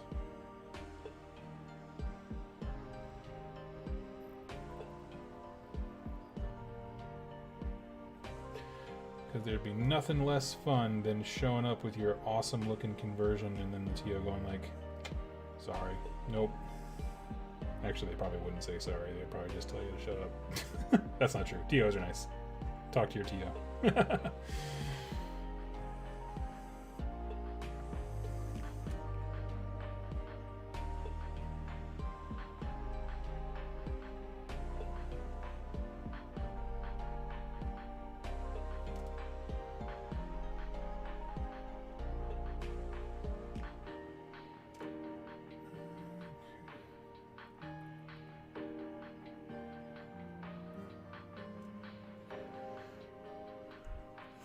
Let's see. Didn't know about the name change, but more importantly, didn't know about Night Watch either. I'll buy a copy ASAP. Sweet. I actually, I was looking more into a lot of the miniature war games that they have on like Drive-Thru RPG. I was thinking about covering more and more of those. Just, I mean, honestly, if nothing else, it's good to have other content that I can do when AOS is like this, where it's just a bit of a drag. There's not much coming out right now.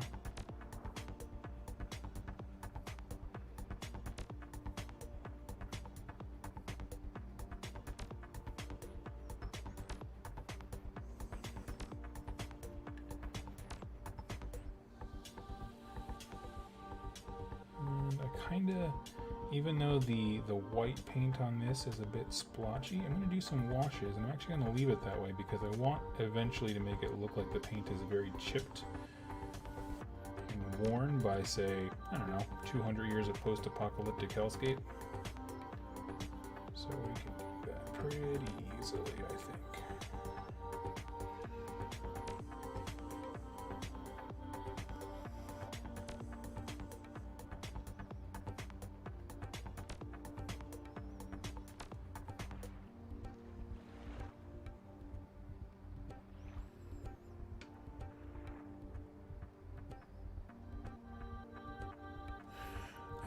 Hi, what you painting? I am painting a Protectron for Fallout Wasteland Warfare by Modifius.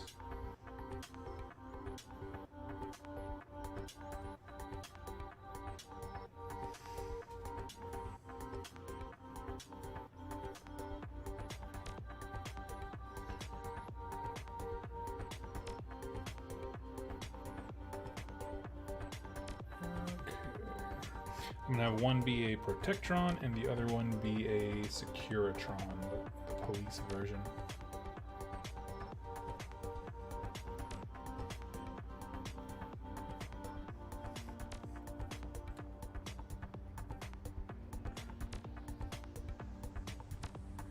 He doesn't look like much now, but with a few washes and stuff, he would be looking real cool.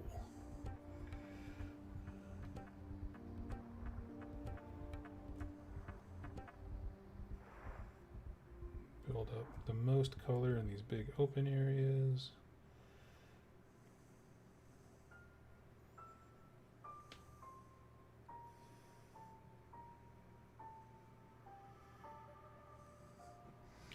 Nice.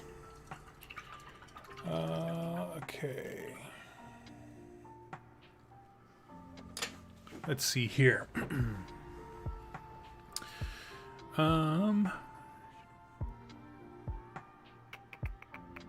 To do anything interactive, you have a d6, a d8, a d10, and you must roll a 4 up on that die. You pick the die you want to use. Once all 3 dice are used, you are done for models for the model's turn. Oh, interesting. That sounds awesome. Okay, so you activate a character and you get 3 dice to do your actions. That sounds awesome, actually. I do think I like a little more structure. Excuse me. Just to crack my back. But that sounds highly intriguing, I won't lie to you. Just the idea of, you know, in the sense that I like that kind of stuff for Blood Bowl 2, where you're like, well, I need to prioritize my actions because, you know, once you screw something up, you're done. Kind of the name again with that one. You want to attack someone, you want to open a door, hack a PC. You have to decide which of those dice you'll use to do each task. That sounds cool. I'm going to check that out.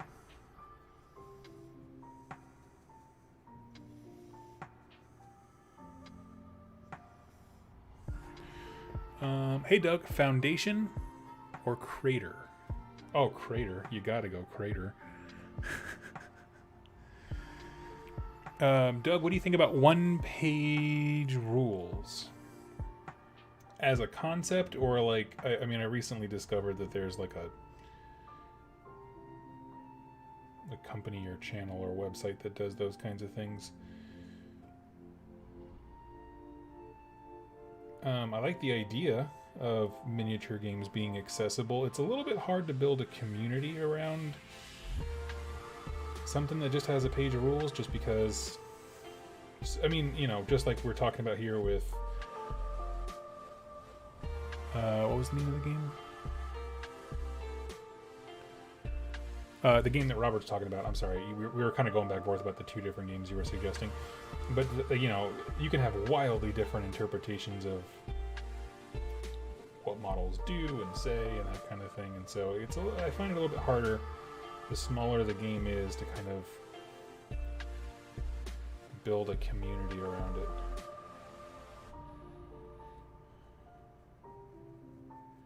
Actually, this would be a fantastic blue for that police Protectron.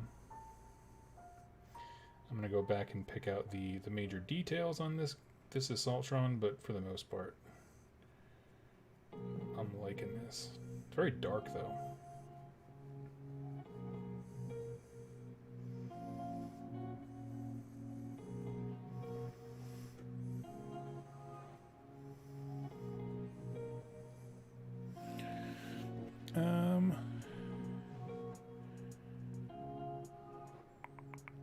Hey Doug, what do you think about? Oh, one-page rules. I already read that. Yeah, Hans, let me know.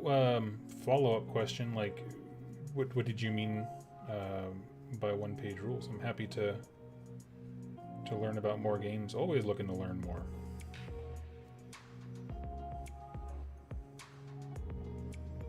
And honestly, get to know more and more of the folks behind these kinds of games.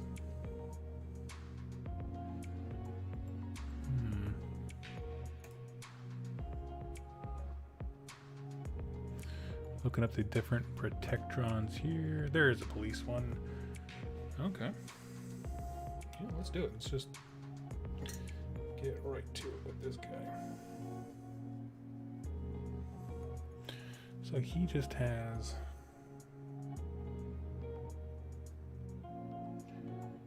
similar look.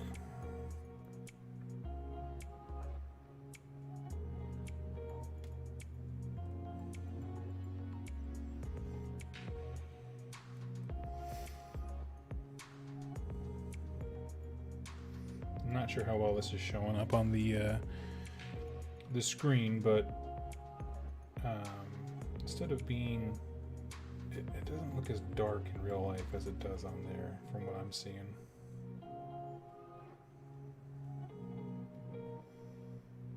I mean, when it dries, it gets lighter, obviously.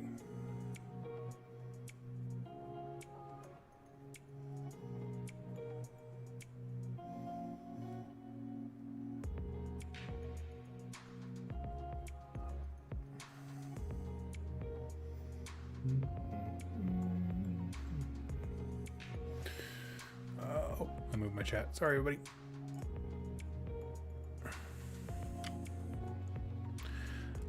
There are skills, equipment, and other factors that add layers to the game. Because he is a writer, he made the system as a foundation for the players to create their own worlds and stories.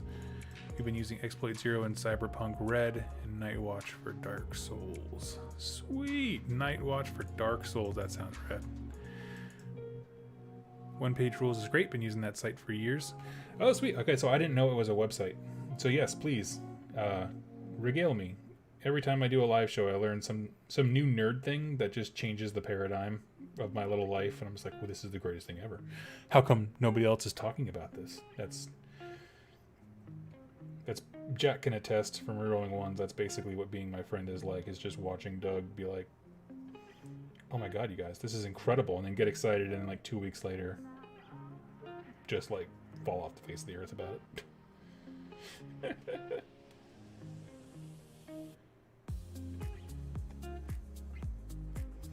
I'm just excitable. That's all.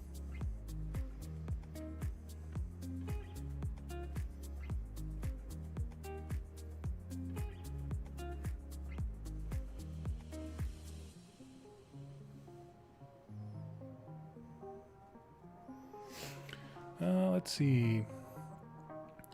Your favorite biome or region in 76. Ooh, you know, honestly, it's not very exciting. My favorite region is just the forest. Just that early area where you start out, it's so pretty. I think my camp, for the most parts, or my camps, plural, are mostly in that region. I do a lot of stuff where I give away 3 free things for new players and that kind of stuff. I like those kinds of things. Make me feel good. If I see someone just walking out of the vault, I'll make a gun at the lowest level possible for them, but with all the upgrades that I can do. Yeah. I like 3D printed Lizardmen and Seraphon at the time. I didn't know what one-page rules was. Let's check it out.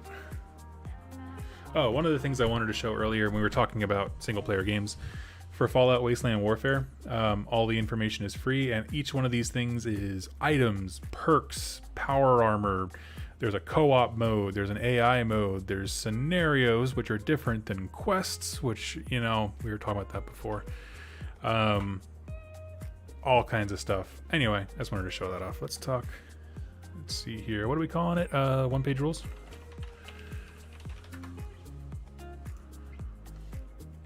Wargaming made simple. Okay. Start here. I'm starting. Welcome to OPR, where wargaming is made fun and simple. Our games are easy to learn, quick to play, and provide fun and engaging battles for new and experienced players alike. All of our games are free and designed to be played using whatever miniatures you have. We release new content every month on Patreon, and it's the main way we're able to keep this project alive. That's incredible. That is really, really cool. Download one-page rules to see how our games are played in just a few minutes. If you're new to wargaming, skip this step and go to the next one. So, yeah, I assume this would be the rules. This would be the primer for people who's never played a game before, ever. Is that my understanding? Oh, snap! Go straight into the,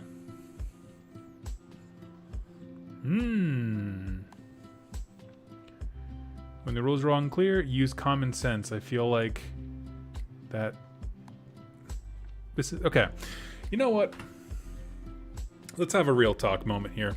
The best thing about these one-page rules like this, like I was just showed, but I mean, obviously the concept of one-page rules is when the rules designers are freed from the burden of having to articulate every interaction. So when I see that thing that says the most important rule, when it's unclear, just do whatever the hell you want. Like, quite frankly, that's why I got excited about Wasteland Warfare, because it's that kind of stuff where it's like, hey, just do whatever you want. Do what sounds cool. What would be thematic? All those kinds of things. Let's see. Cover terrain. Okay, you got all your little terrain things. Melee. Now, are there stats for models?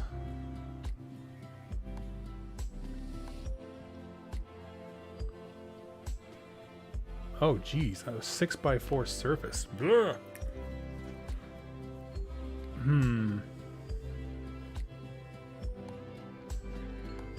Let's see, shooting.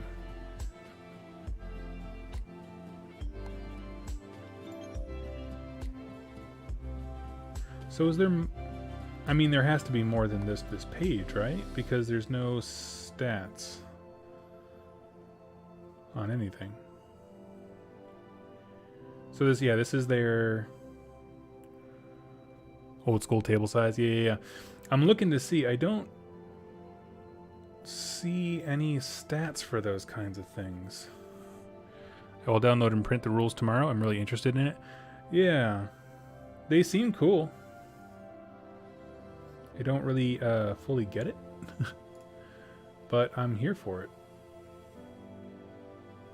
Robot legions versus high elf fleets. I love it. Full army lists.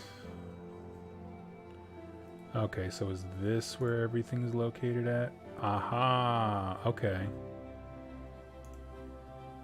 I was like, you can't tell me to roll to hit if you're not telling me what they are. Ratmen clans. snap. These are cool. Did you miss anything since the start of the stream? Honestly, this is more of a hobby hangout, so I'm going to go ahead and say no. These are really stinking cool, y'all. Psychic spells. Filth. Target friendly unit wholly within 12 inches gets poison in melee next time they fight. Okay, so there's our Skaven. High Elf. Havoc. Brother. Disciples. Variety of Havoc God, which bless them with horrific traits. Okay, so totally not slaves to darkness. And what do we got here? Take one assault rifle attachment. Oh, okay. Okay, so here's the units. Lord of War, Berserkers, Fury, Slaughter Brothers. Interesting. Man, I am so thankful that you guys showed me this. Like, I can't say that I'll play them all, but I don't know. I feel like the longer I do this channel, you know, I've kind of reached the point where I've outpaced Games Workshop's ability to release new lore, so I'm at the point right now where I'm like, you know, if they're not releasing things, I kind of struggle sometimes to find topics to talk about. And these are the kind of things that I'm all about, where it's just simple games that are meant to be fun and tell a crazy story. I feel like I saw this art earlier today.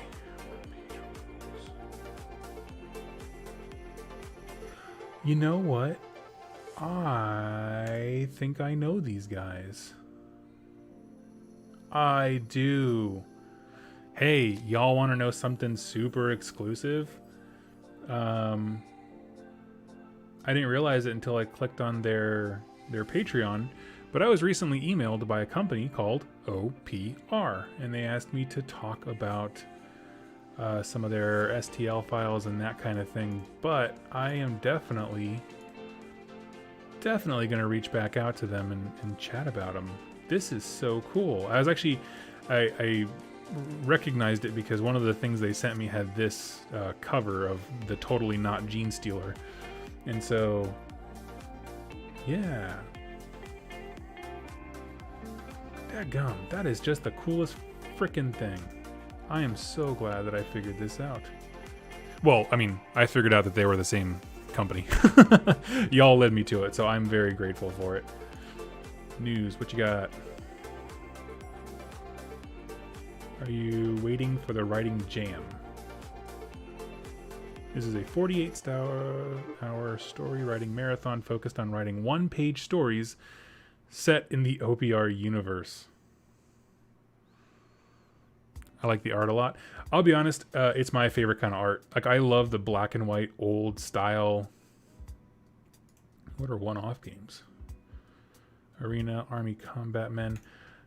I've wanted to do an Army Combat thing for quite a while with the Army Men, if I'm not lying to you. I love it. Sweet. Okay. Well, think Mario Kart, but a lot more bloodshed. Yes, please. I want to go to there.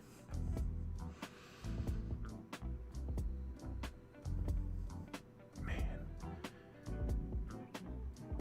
So much fun. Let me ask you this. Have any of you guys played Gaslands? That's another game that is model agnostic that I've had an interest in. Let me just grab my lead belcher here.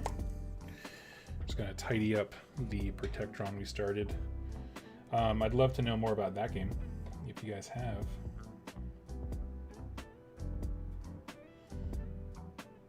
I remember there was like a small group that wanted to start playing it at Mox, a store that was local to me up in the Seattle area. But the thing is, you know, it's one of those games that, like, yeah, it's model agnostic. It's like, yeah, but it's cars. So if you don't have cars, it doesn't much matter because people still have to go out of their way to find cars. And of course, you want them to look cool, right? Who doesn't want a cool looking car? But somebody asked me if I was doing Gaslands with the board that I made, and I was like, no, I don't think I can. And they were like, no, you absolutely can. It's got everything you need. And I was like, oh, okay.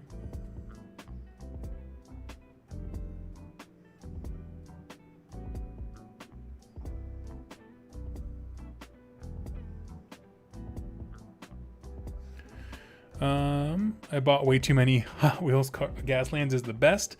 Bought way too many Hot Wheels cars. Nice. That's how you can tell a game is really good, by the way. When people are filled with regret.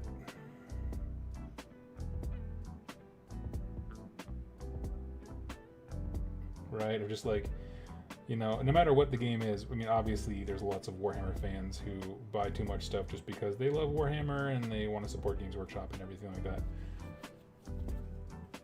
But I love getting those messages from folks like, hey, you know, because of you I discovered Conquest and now I own every army. And you're like, holy moly.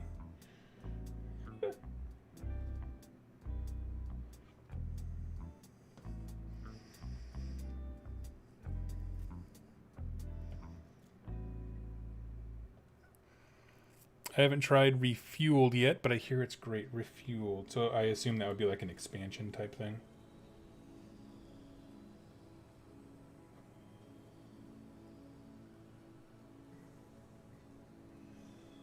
Made a little mess there. That's all right. We're going to cover that all up.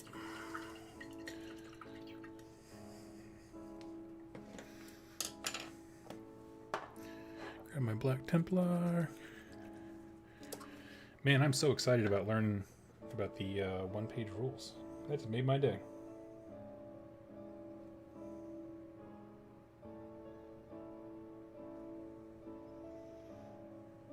I have to give those a rule.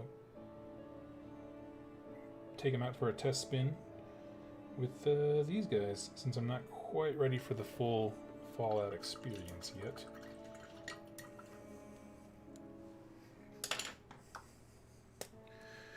All right, now let's see. What do I want to do next? Let's do... It's second edition for Gaslands. Okay. My God, they're already on a second edition. I haven't even played the first one.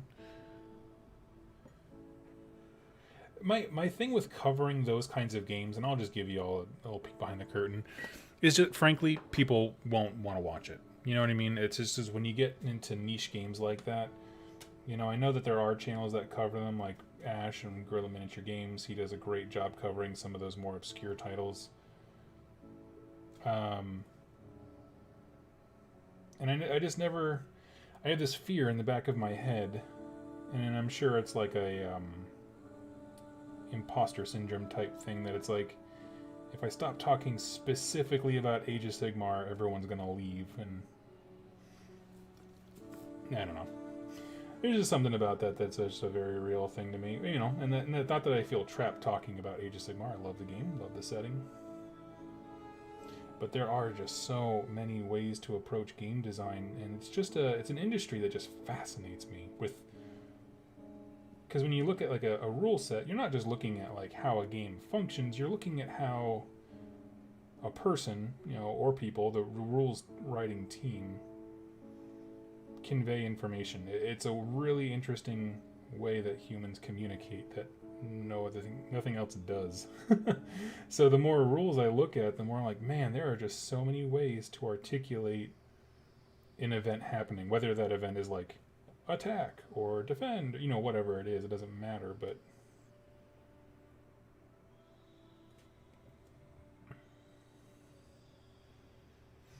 I don't know. I find that as long as you do 2 AOS for each other game, people tend to stay around. That is a winning formula.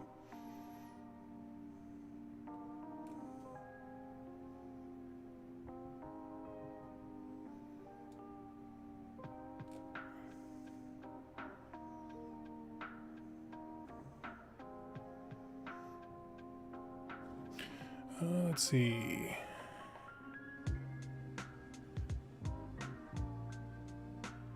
Gaslands is so nice. Printed weapons and glued them on some Hot Wheels cars. Nice.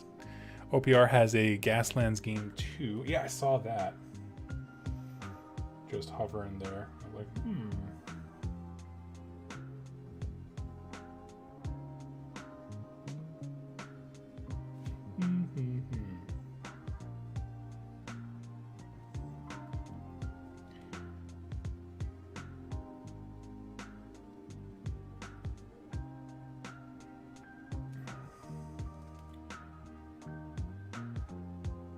When they first sent me over the PDF of their games, and I was looking at them like, well, I didn't have a lot of context for them, and I misunderstood because I didn't know it was one-page rules. I didn't know that they were like game folks. I thought they were like, art designers first, and then they're like, oh yeah, we made some models, and so that we don't get sued by Games Workshop, we also made rules so that we can say it's for our own game. Which, I mean, I've been approached by companies that have done that before, and I'm like, no, this isn't a rule system. It's a piece of paper that has, copyrightable names all over them so that you can't get sued.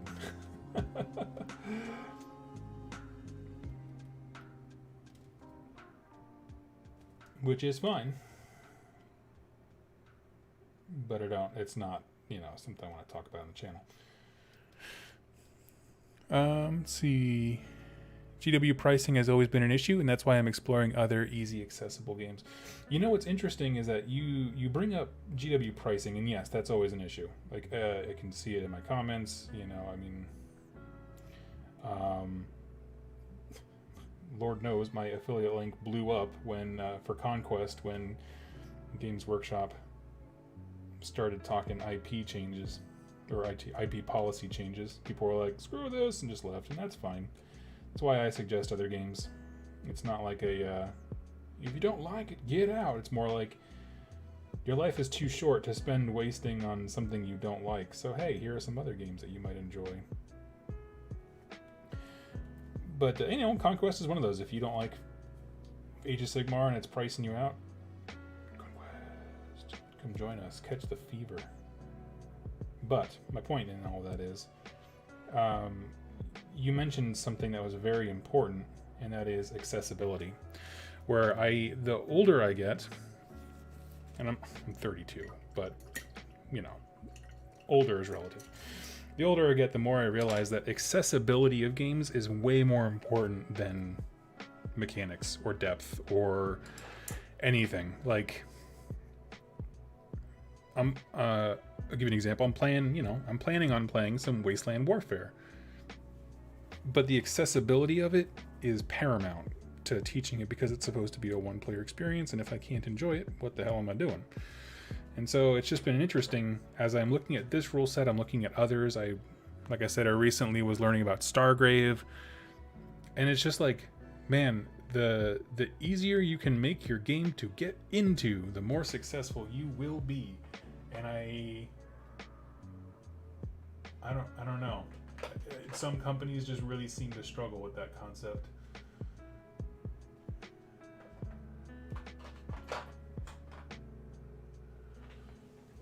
Just seem to really struggle with understanding the idea of like, no. Accessibility is everything.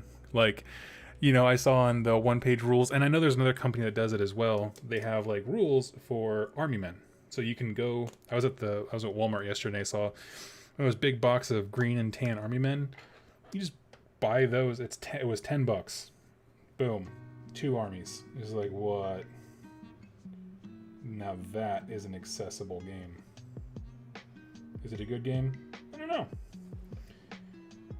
But I will say, one thing I've always wanted to do since the first time I made a battle report for Warcry was, if you guys remember the old Army Man games, like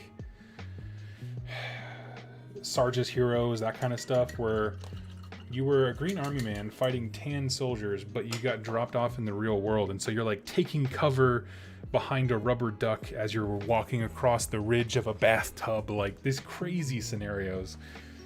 I want to do something like that, a battle report where, yeah, you're just like better duck behind the ducky so I can not get shot to hell.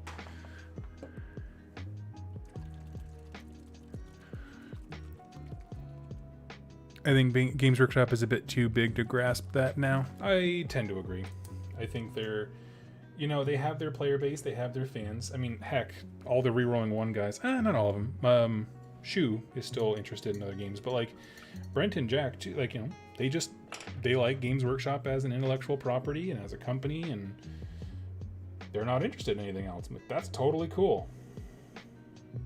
Don't be, you know. I mean, if you're getting what you like out of your hobby and that's where you want to be, it's where you belong. That's awesome.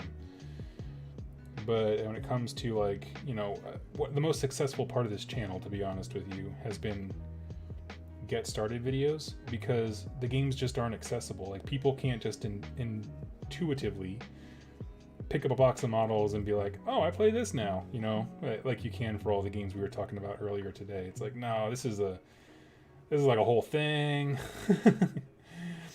You got to have a group, you got to have people to play against, you got to have this, you got to have that, you have 5 books, a small library, you have to, you know, which again, just like some communities with D&D and stuff, like, they're the same way. It's just a bit different.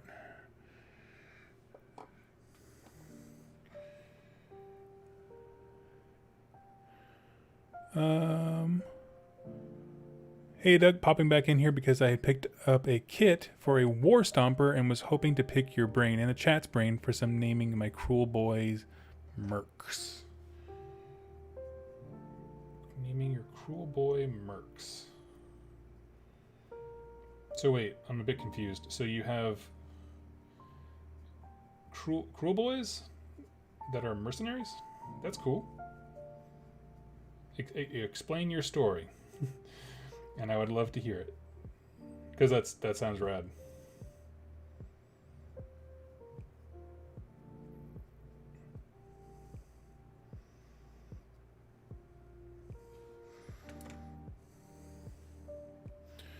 It doesn't help when Kill Team needs 2 books now, over double the price when... Yeah, exactly.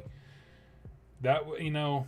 I didn't watch like a ton of reviews on Kill Team. It was just not something that really interested me, if I'm honest. Yeah, we're gonna mix in a little bit of brown. These are all pre-thinned washes, BT dubs. Sometimes I'll go straight out of the pot, but deep wash, because these guys are 200 years old and I want them to show every minute of it. Murky Mercs would be great. Oh, I love it. I love it. I still want to see, you know, create a team of Cruel Boy Mercs and have them be Squig Team 6. Like, have that as a narrative. We's the bestest. They call in the toughest. Squig Team 6.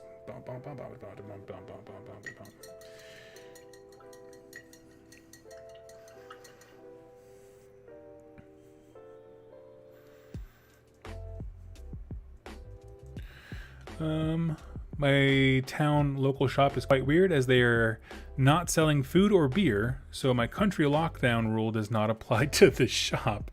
20 to 30 people each day, mostly Magic the Gathering players. I have a fun story on that one, Martin. Thank you for sharing.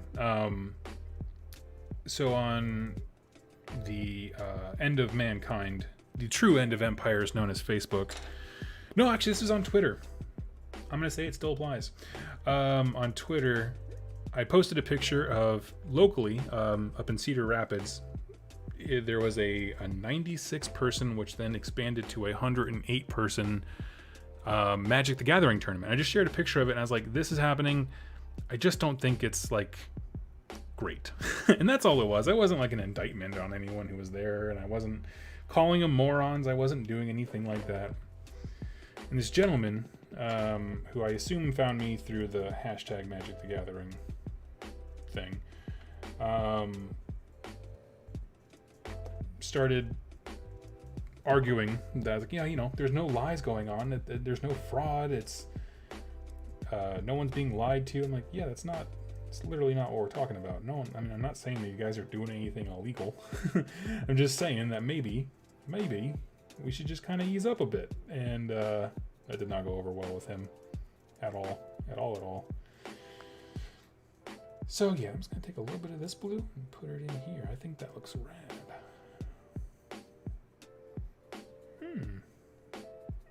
Ooh, I like it. It makes like a nice cobalt.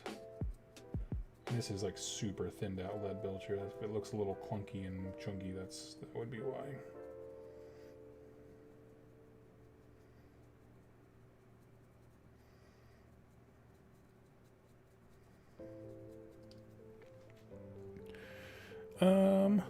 It would be a sight to see someone paint up some green army men, then battle with them. Yeah, oh yeah. All this talk reminds me, orcs are not as savage as they were in the old world, right? I swear I've read stories with orcs being in cities of Sigmar. I would agree and disagree at the same time. I would say that they definitely left AOS more open to have orcs do whatever. I think orcs are still very feral. I think certainly ogres are a bit different. They walk amongst people and hang out in cities and are mercenaries and stuff. I know that one, but I don't know if that helps answer your question.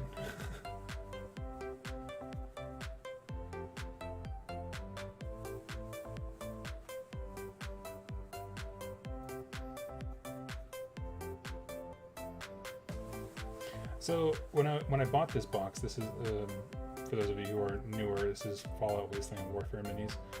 I was told that the plastic is all right. That's not great, but it's all right. And for most of these models, it's been fantastic. The robots, the Protectron and the Assaultron, they're from a different kit. They're made of resin.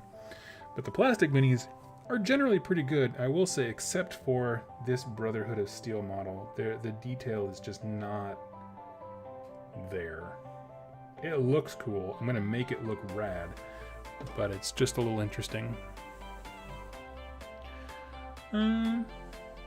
Robert, I think it's different per person. Infinity is my favorite game of my gaming life, starting in mid-80s. It's not accessible, but I think it's one of the best ever.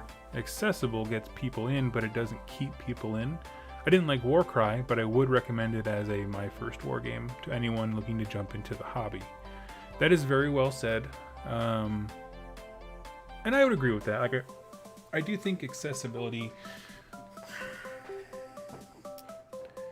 it can be a lot of different things. So like at its base, is Warcry very accessible? I would say absolutely. You know, it's one of the better things about it. But then when it gets to be, I guess I just really like expansions. You know what I mean? Like, I want a base game that's dead simple, anyone can learn. But hey, if you want, you know, again, like you said, if you want to stay around, here are some cool optional rules to kind of add some more pizzazz. That's my word. That's my official term for rules bloat. Pizzazz. But, you know, I mean, but I say bloat jokingly, of course, but it's not quite that. It's I'm just gonna do some light stippling. Again, we want this to be very faded.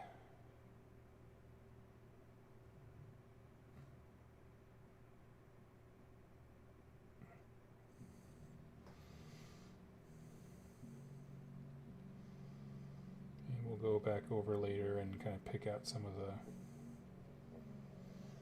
the details with a stronger color. I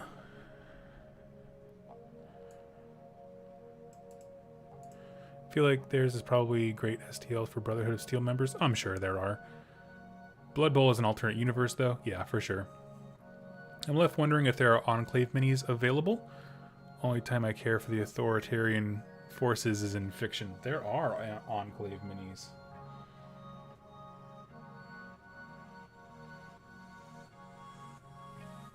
And they were a tough call. They were one of the factions I was looking at early on. Some of the initial models I wanted to buy, quite frankly, the thing that made me interested in the game was the raiders. I was like, oh, there's a one-player mode, so I can like take my raider warband and just be a total absolute dick all across, you know, wherever, because you can play them in different settings. So it's like the Commonwealth. Oh yeah, that's where Inquisitor Doug's raiders are.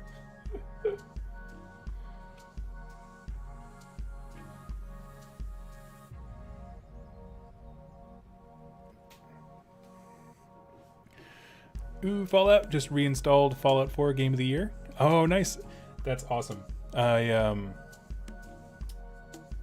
was saying earlier, I just started replaying Fallout 4 for the first time in a long time. I think the only game that I have played so much that I just cannot imagine replaying at this point is Skyrim. I have played so much Skyrim, and it always ends the same. With a bow in my hand and an arrow to the knee.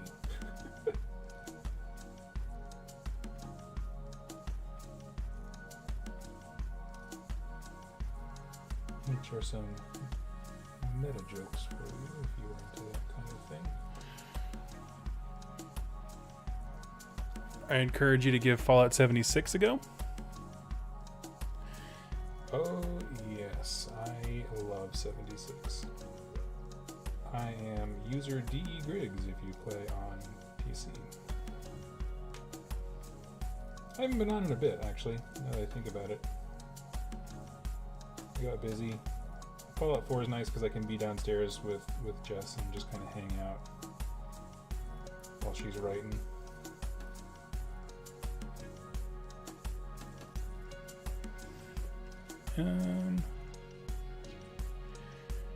I should do that. Would you guys be interested in that? If I did a stream and showed off like 76 and I can show off my my cabin in the woods and that kind of thing.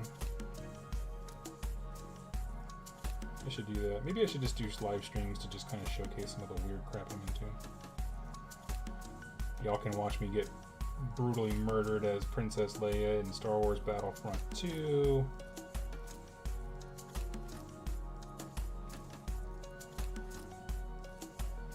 She's my favorite character in that game, by the way.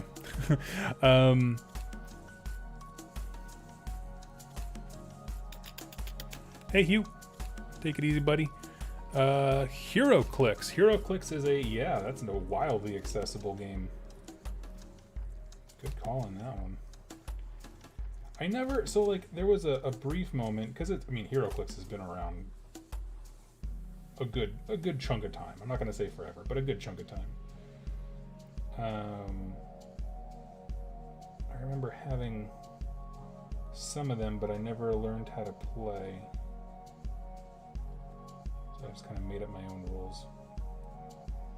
Which, at the time I was young enough to, the rules, quote unquote, just being like, mash them together.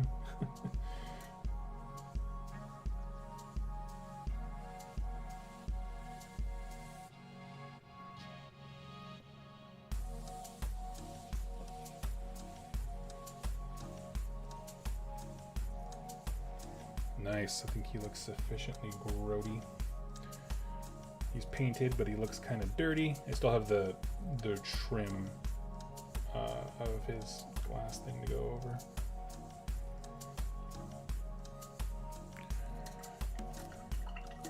And a stream like that sounds awesome.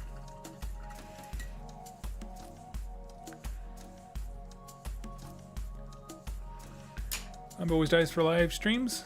Gives good watch time and is perfect background noise while I play games. Sweet. Walking Dead All-Out War looks like a good potential solo game.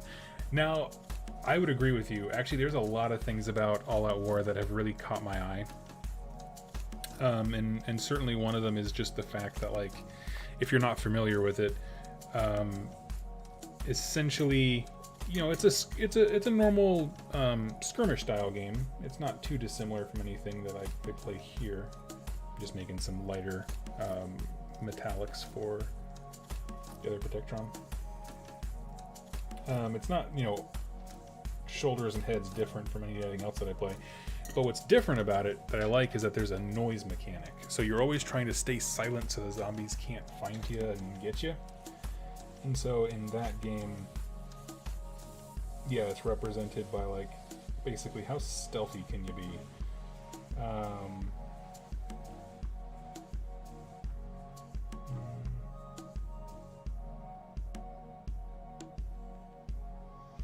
Actually, I kind of just want to do some straight silver to kind of buff that up a bit. Maybe we can do a bit of Grey Knight Steel. HeroClix is not accessible. Played it for 15 years. It's horrible for new players getting to know. Tell me all your secrets. I'm so interested in you. I wanna pick your brain. What is it about HeroClix that was so bad?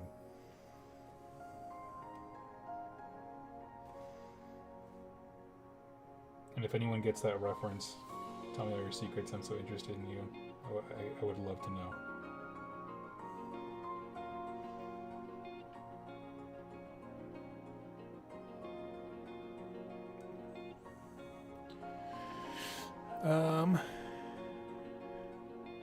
Heavily watered down typhus corrosion applied with a Q-tip is great for grime effects.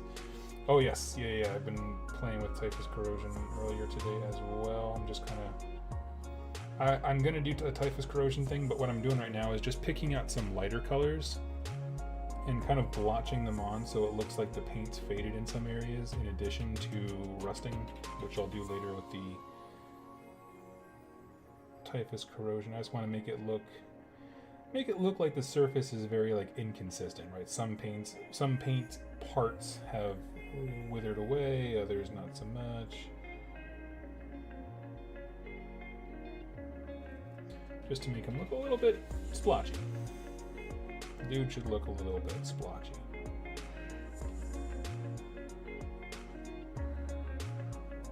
The game at its core is amazing. Its rules interactions and WizKid's inability to get things right. Way too many rules. So, okay, so it's a lot of like augmented rules and they keep changing things and not knowing what to do. Like, honestly, that's how I feel about Magic the Gathering. Like, I remember as a kid playing Magic the Gathering with my brother, and we had a grand time. We just had a blast. We just each grabbed like a starter set, and the minute we both realized that like, oh, this is like a whole thing. Like, it's a competitive scene. It's a, it's all those things. We both just kind of checked out. But like, as far as gaming goes, I had a fun time playing the game.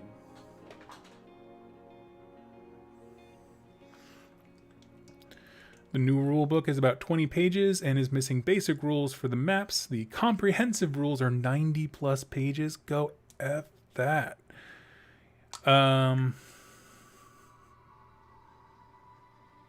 Wow, that sounds awful. I'm not gonna lie to you. That's a doozy of a sales pitch. Your favorite Fallout vehicle? From Fallout... Ooh, hold on. Let me think about that.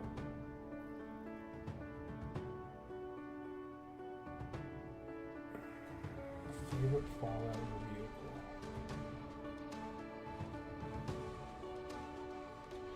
If we're going pre-war, I'm going to say the military tanks from from Fallout 4 and 76. I like their style. They look more like a Rhino from 40k than anything you'd actually see in the military. If we're going not post-war, because there's not really vehicles, but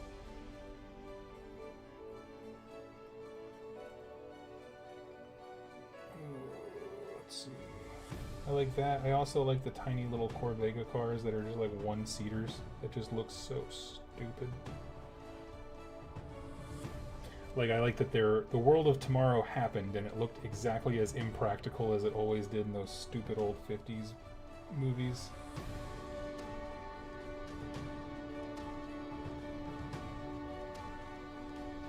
That's the feel that I'm into. We got everything we wanted and it's exactly as uncomfortable as it looks.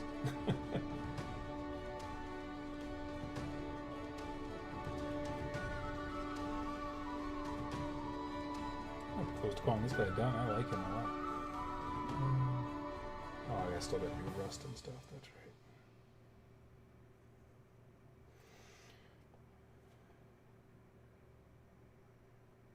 I won't do a ton though. A little less is more, I find, with the old typhus corrosion. Might put a gloss. Would you guys recommend putting a gloss finish on this glass part? Like, it's supposed to be ideally in Fallout 4. Let's see. Your favorite Fallout vehicle? The Fusion Flea. Yes, that's what I mean. I knew it was called a bug thing, but I didn't want to say the wrong thing and sound like a big moron. But yes. Let's grab some Celestra Gray. Here we go. The police robot has some white on it, so we'll go with that real quick.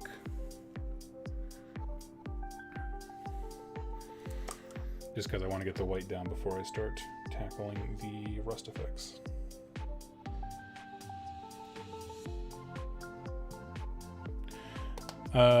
There's a Frank Horrigan mini. There is a Frank Horrigan mini, and that's a deep cut to Fallout 2. Yep. I get 1 and 2 confused sometimes. Because they do have a lot of character crossover at some points, and so it's like...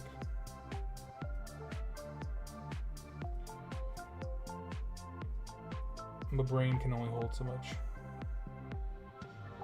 So much nerd lore.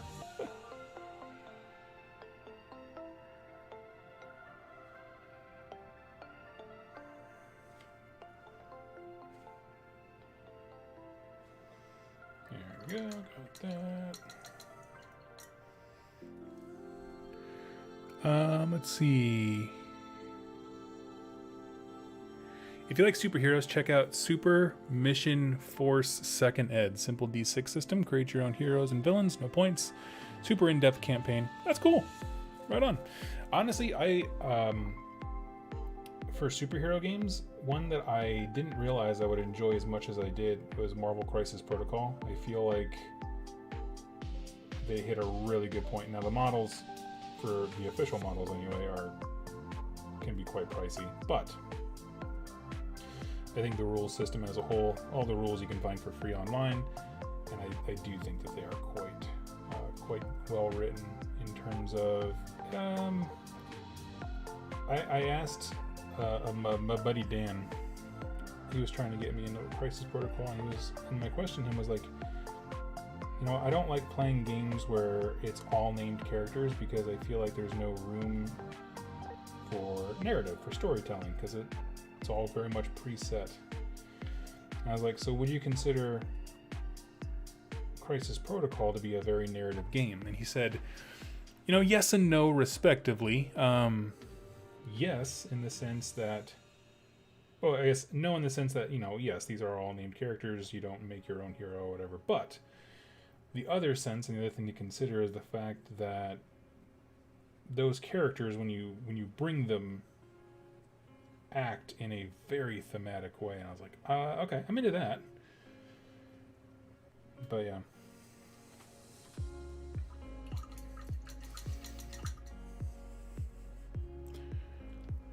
All right, let's grab our typhus corrosion.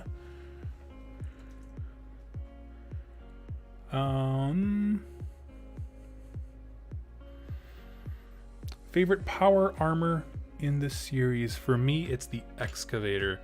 Ooh, favorite power. Honestly, Raider armor. Raider armor always looks the coolest. It doesn't matter which game it is. It doesn't matter anything like that. Raider armor looks so freaking awesome.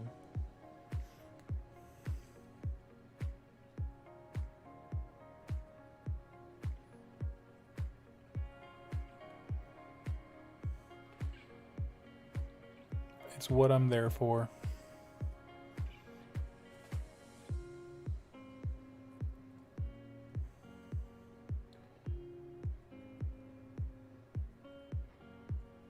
And right now I'm just applying some. I don't want to put a ton on. Like I said, I think less is more when it comes to these kinds of things.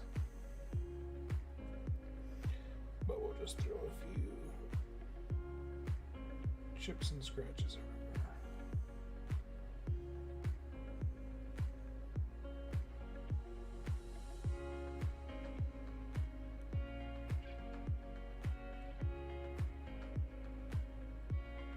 There we go.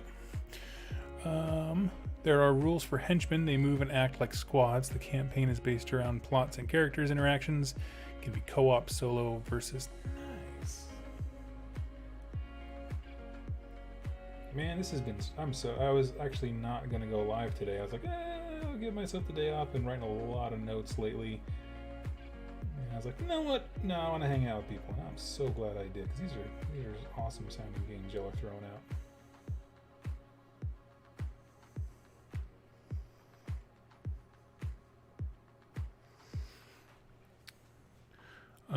Is the Fallout game a narrative game? Never played it. Yes. So I assume you mean like the miniatures game that I'm painting here. Is it a narrative game? Yes. It is very narrative heavy. You can play it one-off. It's kind of like Necromunda in the sense if you're like... Actually, what it's most like is old school Mordheim, where you can play it one-off. Yes. Is that the strength of the game? No. The strength of the game comes from campaign mode, where you have individual fighters that you have. They come with some equipment, other stuff you have to buy for them, and then you play games against another warband. But there's also this overarching side thing of like you need to search for materials, because if you're playing the campaign, you are literally building your fort. Like, I mean, you're building generators to have power for these other things. You can build a weapon shed so that you can carry stuff you find over from one game to the next. Yeah. After today, I see I play way more indie games than mainstream games. Dude, I'm all for it. Like, I don't know. Sometimes I forget how frankly affordable games can be, because I mean, reasonably so. I think a lot of the companies I interact with they tend to sell fancy products at a higher markup, and it just is the way it is. I mean, Games Workshop stuff, no one ever said it was cheap.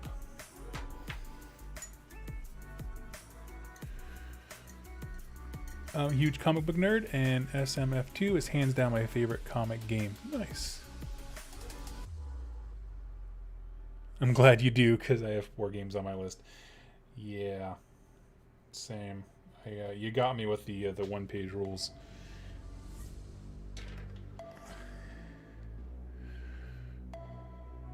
Let's see. Making sure I didn't miss any questions. I'm sorry. If I did miss a question, go ahead and ask it again. The chat kind of jumped around on me for a split second there, but I don't think I missed much.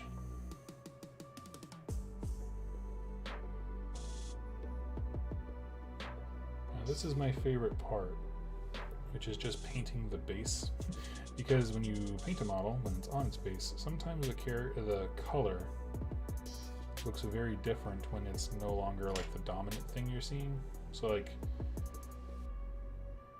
the model looks better because it's not standing on a white base, it's standing on a darkened base. So like the focus goes up to the model rather than the base itself.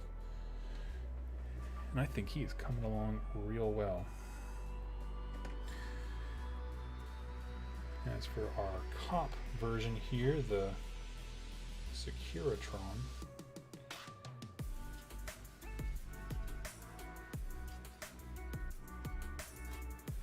Certainly one of my favorite robots from the Fallout universe is the woodworking Protectrons, where they just have these like super obnoxious bright yellow hazard lights that are just going continuously. And the reason I like them is because they're always like innocent, right? They didn't do anything wrong, but and then if you read the terminals, and like the notes and that kind of stuff from the pre-war era, it's like, oh yeah, these guys are here because they replaced all the workers with these robots. You're just like, son of a gun. These guys were part of that story, but they're still just meandering around.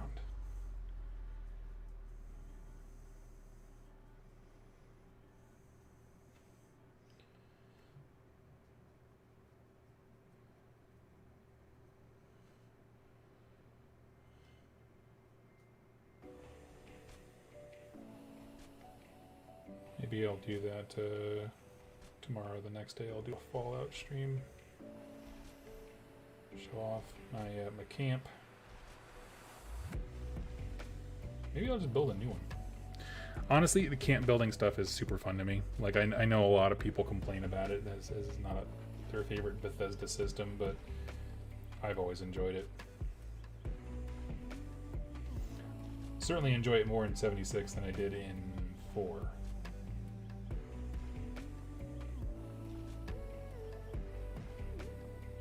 And a lot of that just because stuff, you can build things a lot sooner, I feel like, in 76. You pretty much start the game knowing how to build some things. Whereas in like Fallout 4, it's like, you can't build a crafting table. You don't have Charisma 7 and 2 leadership perks to be able to do it. I'm like, what are you talking about, man? I just want to get a scope on my rifle.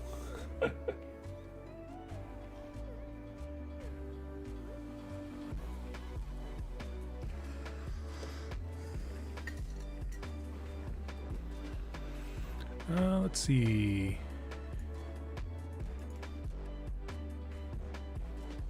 Honestly, I'm down for anything. Currently working on my own game, but love trying out all I can hear as cool inspiration. Right on.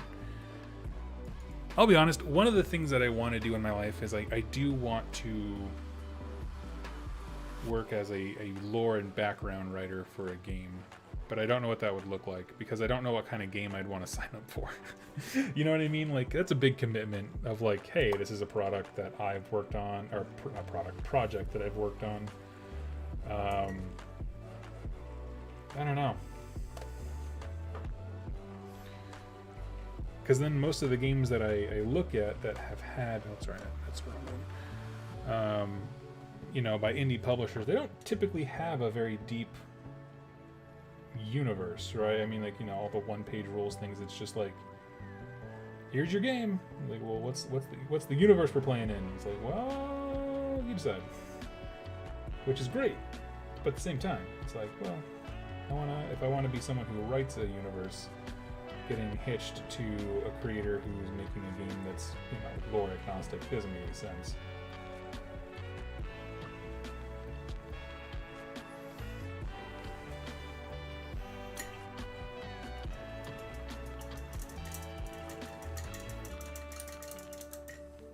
Forgive the sound. Sorry. I love building in 4 and 76. Yeah, it's quite a bit of fun. Okay, so eventually that's going to get painted stark white. Probably Othwan gray or something. And then this guy, he just needs... Where's that cool pen that I have?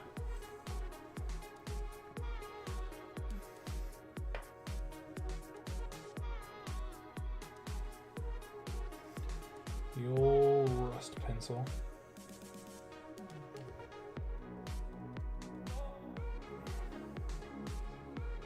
And if you didn't catch it earlier, this is from AK Interactive.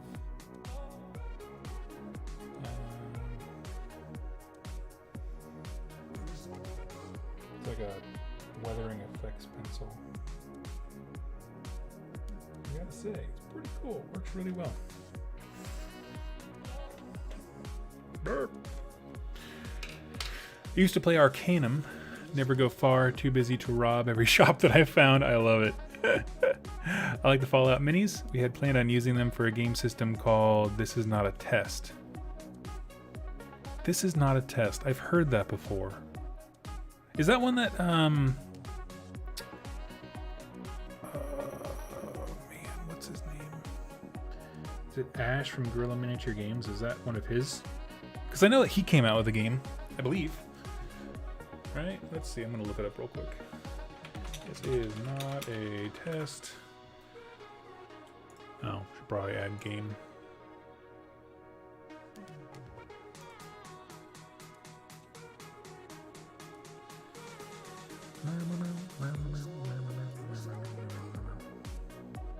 It's an older game. Okay. Huh. Right on. Weird that I can't even find like an about section about it.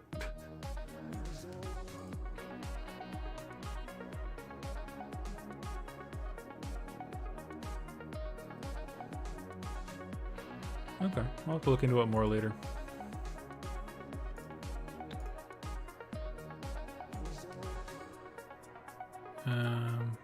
Ash does have a lot of bat reps for it. Okay, maybe that's just what I was thinking. I thought he came out with a game of his own, but I might be mistaken. So that Protectron looks rad. Super happy with it. Just gotta finish the base. What do I got left? Survivors. The power armor gotta go real quick. And then just these two. So yeah, I have to wait for them to dry a little bit more and be able to do anything significant. So I think with that, I'm gonna go ahead and power down the stream. I'm excited with the progress that I got done. I have a finished Protectron with the others on the way and some initial colors on some of the models. So, all right, friends, thank you so much for hanging out with me. I will do that Fallout stream at some point. And I'll just put a title that's like, now for something completely different, you know, that kind of thing. But I'm excited. I'm excited for what we got going on. So anyway, I will catch you all super later.